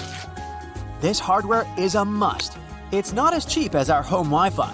The installation charges for the entire ship's internet are around $600. And the price of the hardware depends on such things as the size of the ship and how much internet it's going to use. This is not the only option. Wireless devices are also popular, yet they can access the internet only when they're close to ports or other places where networks are available. The Titanic was a giant luxurious hotel for some of its passengers. You may have heard that it had lots of amenities you could use, even its own newspaper. Yep, it was called the Atlantic Daily Bulletin. It was published on the ship. The paper had news articles, advertisements, and the latest stock prices. It also mentions daily menus, horse racing results, and society gossip. Where ships get fuel is also a good question. There aren't fuel stations floating in the ocean. Bunkering is the answer. Ships use different kinds of oil for different purposes. Bunkering is loading fuel onto a ship. This process takes place at ports. The storage and provision of the ship fuels can be made by tankers. Currently, Singapore is the largest bunkering port in the world. Imagine you're on a cruise ship and you need to use the toilet. What happens after you flush? The sewage goes to a place called an onboard treatment plant. There, the waste is filtered. Then it moves to another chamber. This chamber cleans the waste and sterilizes it. Lastly, the waste is dumped into the ocean when it's clean enough. Those substances that don't go through the filter are kept on the ship. A ship gets rid of them when it arrives at a port.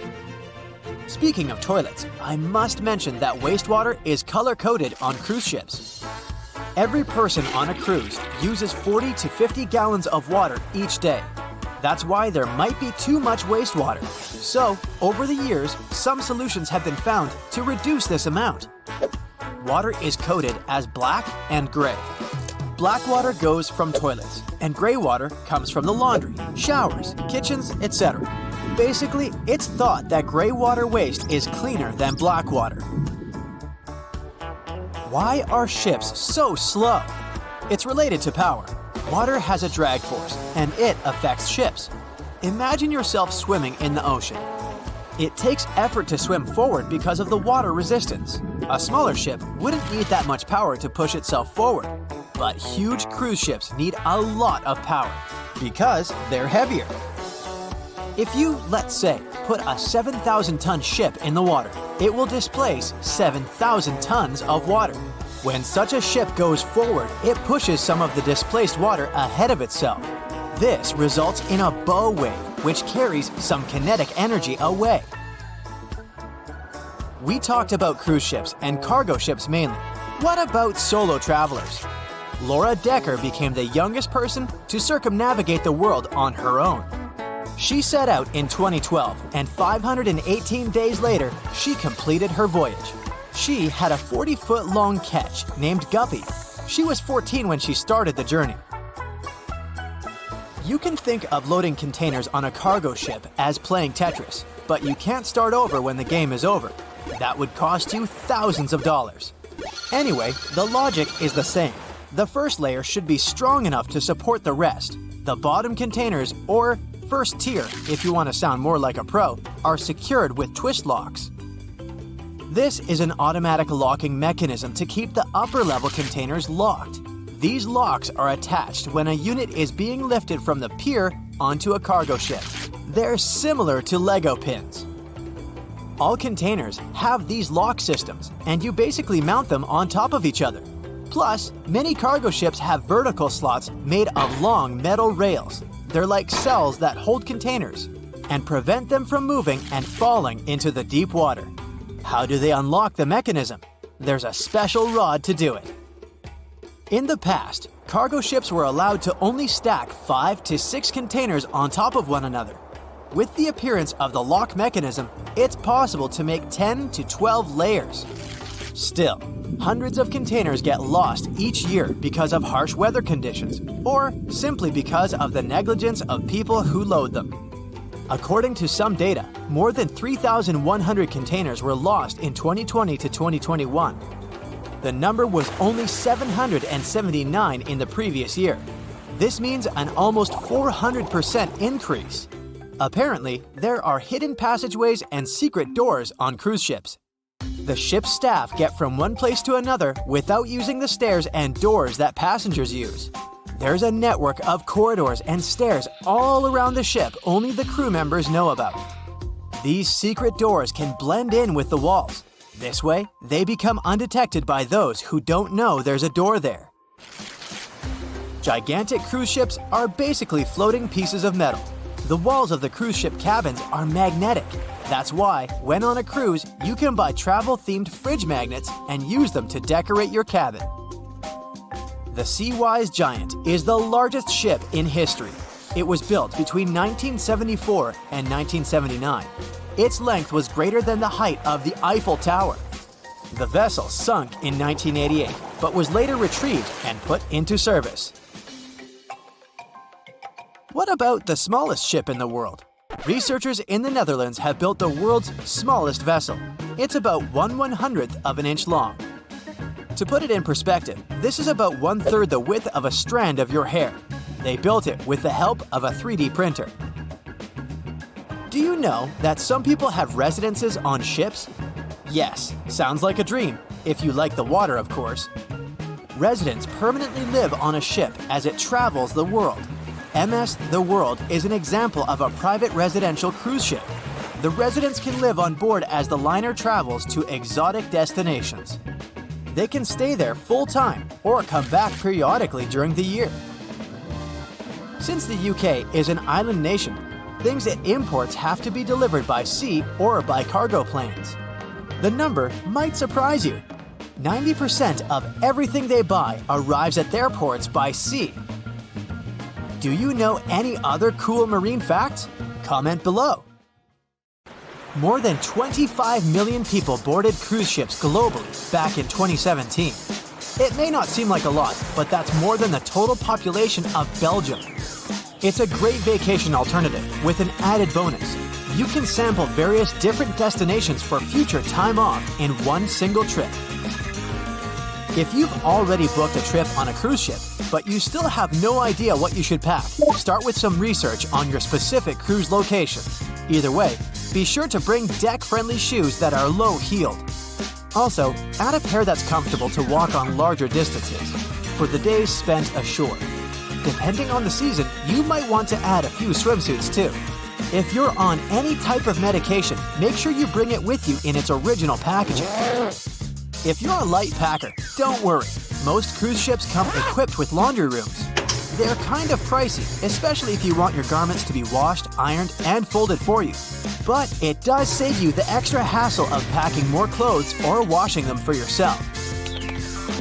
It's really important that you check in with your credit card company before boarding a ship, more so if your itinerary includes one or more foreign countries. Your credit card might get frozen if there's any unusual activity on your account. Most of these companies have algorithms that get triggered once there are charges from different countries in rapid succession, which is exactly what you'll be doing on a cruise ship. Letting them know beforehand saves you the embarrassment of having your card declined at some fancy restaurant. To make sure you get the best room, before booking it, check out the ship's deck plan. It should be available on their website. If it's peace and tranquility you're looking for, don't go for the rooms directly above or below any of the ship's entertainment points. Also, if you have a history of getting seasick, try to skip the rooms that are available at the front of the ship. Rather, go for those located in the middle of the ship on a lower deck. You'll feel less movement. If it's your first time going on a cruise, you might be surprised to know that some cabin rooms don't have windows. Before making a reservation, make sure to check out all the amenities of the room you intend to book. Most cruise liners add a bunch of pictures from the common rooms on their reservation pages, and it might be a bit confusing as to what you're getting exactly for that specific price point. Also, some rooms on board are quite small too. If you don't like to sleep in small spaces, you might want to upgrade to a larger room, even if it's a bit pricier. You can always split the cost with a friend if they want to join you on the cruise. With the help of modern technology, even if a specific location doesn't have windows, it doesn't mean you can't watch the waves. How, you might ask? Fancier cruise ships feature a secret added bonus. In the areas with no access to sunlight, specialists have built virtual balconies. These high-tech screens work by showing you what's going on outside in real time. They have an added benefit too. In case of bad weather, guests can still have a feel of the outdoors, without the wind or rain ruining their hair or their outfit. It may not be the real deal, but it still beats getting claustrophobic on board. Planning on going on a budget cruise? It might not be such a bad idea, especially if you're on the lookout for last-minute upgrades. You might even end up vacationing like a millionaire without having to spend money like one. These upgrades sometimes include things like a private balcony in your room, maybe some spa services, or even better prices for high-end meals. If they aren't all booked by the time people board the ship, they might be open for the rest of the passengers for way better prices than initially listed. There might be hidden freebies on board if you pay close attention. Things like complimentary pastries on board late in the morning or a late-night cup of tea on the house might be some of the things offered to guests. You only need to ask. You might want to check out what other tourists are doing. Some people with more experience cruising can offer pretty great tips and tricks. Don't be afraid to start a conversation if you see someone getting something for free. Some cruise ships do go all the way on the fancy dial. They even have exclusive areas designed for guests staying in expensive suites. Most of the time, they're located at the top of the ship. On one particular cruise, these types of guests have designated staff members called Royal Genies, which are similar to butlers. They can cater to just a few cabins. Since the cruise line wants to divert other guests from asking them various questions, which will take time away from their assigned guests, the genies do not wear a name tag in public areas. Most common areas of cruise ships do require travelers to follow a dress code, but if you do your research in advance, you might find that some areas are more relaxed when it comes to what people need to wear. Most cruise ships require people to adhere to smart attire, which means pants with a collared shirt for men, or blouses and skirts, dresses, or stylish pants for the ladies. As for the travel destinations, be sure to research the ports you're about to visit in advance. You'll know what to wear, what the weather will be, and if you need to pack anything else. Like an umbrella, or a beach towel. Stops on cruises only last for a few hours in most cases, so you'll want to get the most out of them. If that specific location includes museums or art galleries you want to add to your checklist, be sure to book in advance so you don't waste time waiting in lines. Some cruise ships even provide their guests with private tours of the ports they're about to visit.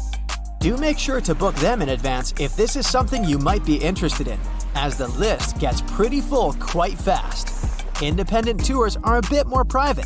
You can spend time with your tour guide and even ask more questions. Always remember to put your phone in airplane mode while on board. Most cruise ship horror stories involve cruising newbies that ended up paying thousands of dollars in cell phone charges while on ships, just because they forgot to turn it off. If you're the type of person that can't switch off their phone, be sure to check with your cell phone provider before traveling internationally. Some can provide special plans for limited amounts of time, without extra charges. You'll be free to chat, call, or browse YouTube videos without worrying you'll end up paying a fortune. Most cruise ships also provide you with complimentary Wi-Fi or Wi-Fi packages that can be purchased in advance, which are way more affordable. You can stick to communicating with your friends and family back home via FaceTime or Skype. People that have heard about the Titanic tragedy will always wonder what might happen if something goes wrong while on board. Let's take lifeboats, for instance. The Titanic had a mere 20 lifeboats on board, which were tragically not enough to fit all the passengers after the ship hit the iceberg. Some fancy cruise ships these days have an even lower number of lifeboats, anywhere from 15 to 18. Sounds strange? Well, not really, given the fact that each lifeboat can accommodate up to 370 people. Even the largest ships, which have an estimated capacity of 8,000 people if fully booked, including tourists and staff, are safe in case of an emergency.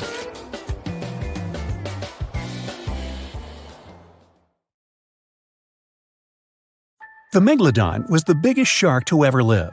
Not only that, it's one of the biggest fish and the largest predator in Earth's history.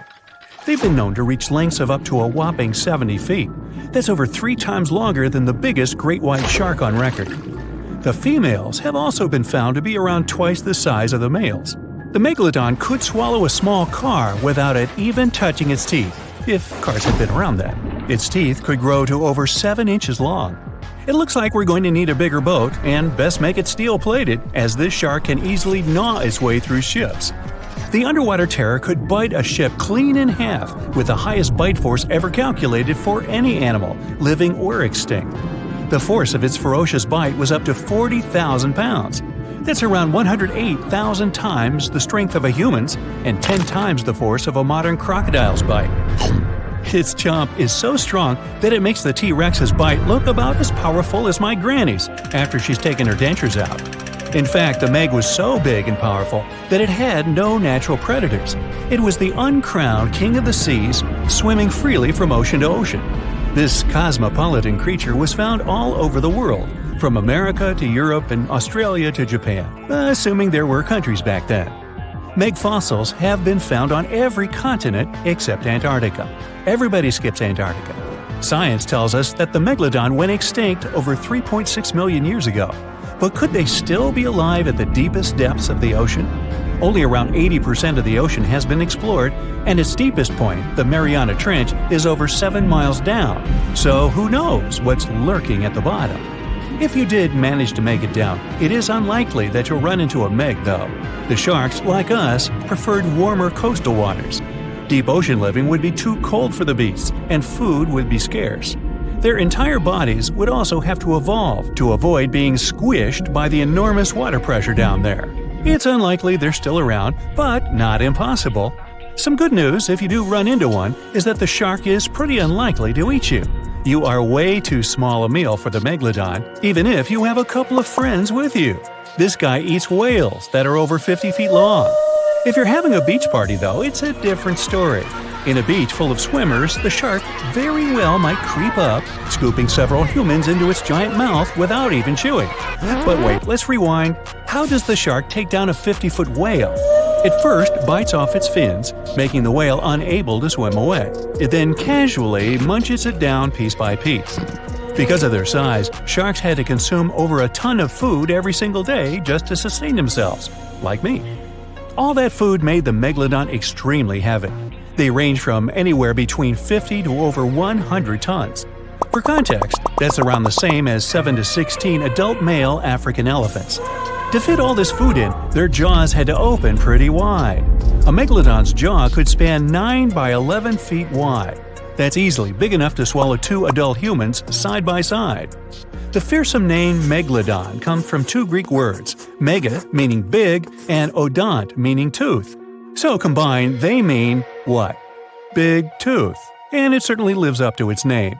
Just one of its chompers is the same size as a human head. It had 276 humongous teeth in total across 5 terrifying rows. In all of history, only a couple of saber-toothed cats and the T-Rex had consistently bigger teeth.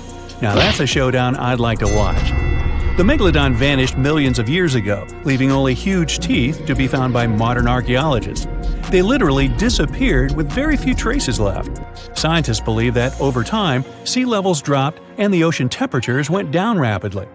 Over a third of all marine life was wiped out as the oceans cooled, and a number of animals at the bottom of the food chain plummeted. This had a catastrophic effect on the hungry predators at the top. Sorry guys. It became way too cold for these sun-loving sharks too, which made it difficult for them to reproduce since they gave birth in warm waters. The megalodon is usually described as a sort of giant great white shark, but this is just a common myth. In fact, the ancestors of today's great white existed at the same time as the meg. But they weren't best buddies, and were even in competition with each other. The great white shark was a better hunter, using its smaller size and agility to snap up the meg's prey quickly. They were also known to eat meg pups, who were only half their size. This didn't help the whole extinction thing. Even infant megalodons were huge, coming in at just under 7 feet. While a great white was no match for an adult meg in a head-to-head fight, they sure weren't scared of stealing their food. This only left the bigger fish and whales for the meg, but its food supplies began to run out as the whales swam to the cooler new seas. The whales adapted to prefer the colder temperatures, leaving our friend the meg behind. The megalodons either starved or were frozen into extinction by the Ice Age. Rather than a great white, the megalodon is more like a modern bull shark. It had a short snout, flat lower jaw, and huge pectoral fins to support its massive weight and size. As scary as they are, these sharks were actually caring family guys. Several megalodon nursery areas have been discovered in Florida, Maryland, and Panama. They gave birth to their young in shallow water environments. We know this from discovering loads of tiny megalodon teeth found in these areas. Gee, I wonder if they had nannies too. But how come there are so many megalodon teeth out there for us to analyze? Well, due to their messy, aggressive eating habits, sharks regularly lose their teeth. They lose a set of teeth every 1 to 2 weeks. That's 40,000 teeth in a lifetime. They must rake in a fortune from the tooth fairy. Because of this, their teeth were continuously raining down to the ocean floor. Luckily for us, they're also the hardest part of a shark's skeleton, which is why so many teeth have survived and become fossilized. It's fair to say that the first discoveries of the meg's teeth confused people. Early discoverers thought the meg's teeth were petrified tongues of ancient serpent creatures. They even used to call them tongue stones. It's also a common myth that the megalodon was around at the same time as the dinosaurs, although this would have been pretty cool. The dinosaurs were wiped out around 66 million years ago, but the megalodons came much later. The oldest meg fossil is only around 23 million years old, but it's tricky to pinpoint the exact date. After all, calendars weren't invented yet. They became extinct way before humans even evolved. The earliest Homo sapiens, which is a fancy name for the first humans, emerged about 2.5 million years ago. But what if the megalodon shark didn't go extinct? Whale populations have dropped drastically since these guys were last around, so there'd be way fewer whales for them to chomp down on. Whales have also gotten a lot smarter and learned new defensive moves, making them way harder to take down. It's estimated that they ate around 12 tons of food each day. If they were still around and eating that much, they'd be forced to eat smaller fish, and there'd be barely enough big fish for us humans to survive on. The naughty megalodons would also be able to track fishing boats and steal the fish that they worked hard to collect. It's safe to say we'd see a lot less fish in the aisles of your neighborhood supermarket. As our ocean temperatures are heating up again, the sharks would also thrive and reproduce faster than ever. There'd be more and more of these giant eating machines in the water, reducing our fish supply even more. It would also cause massive problems for cargo ships and cruising vessels. Imagine coming into contact with one of these bad boys while you're sunbathing on the deck. Even beachgoers would be hard hit.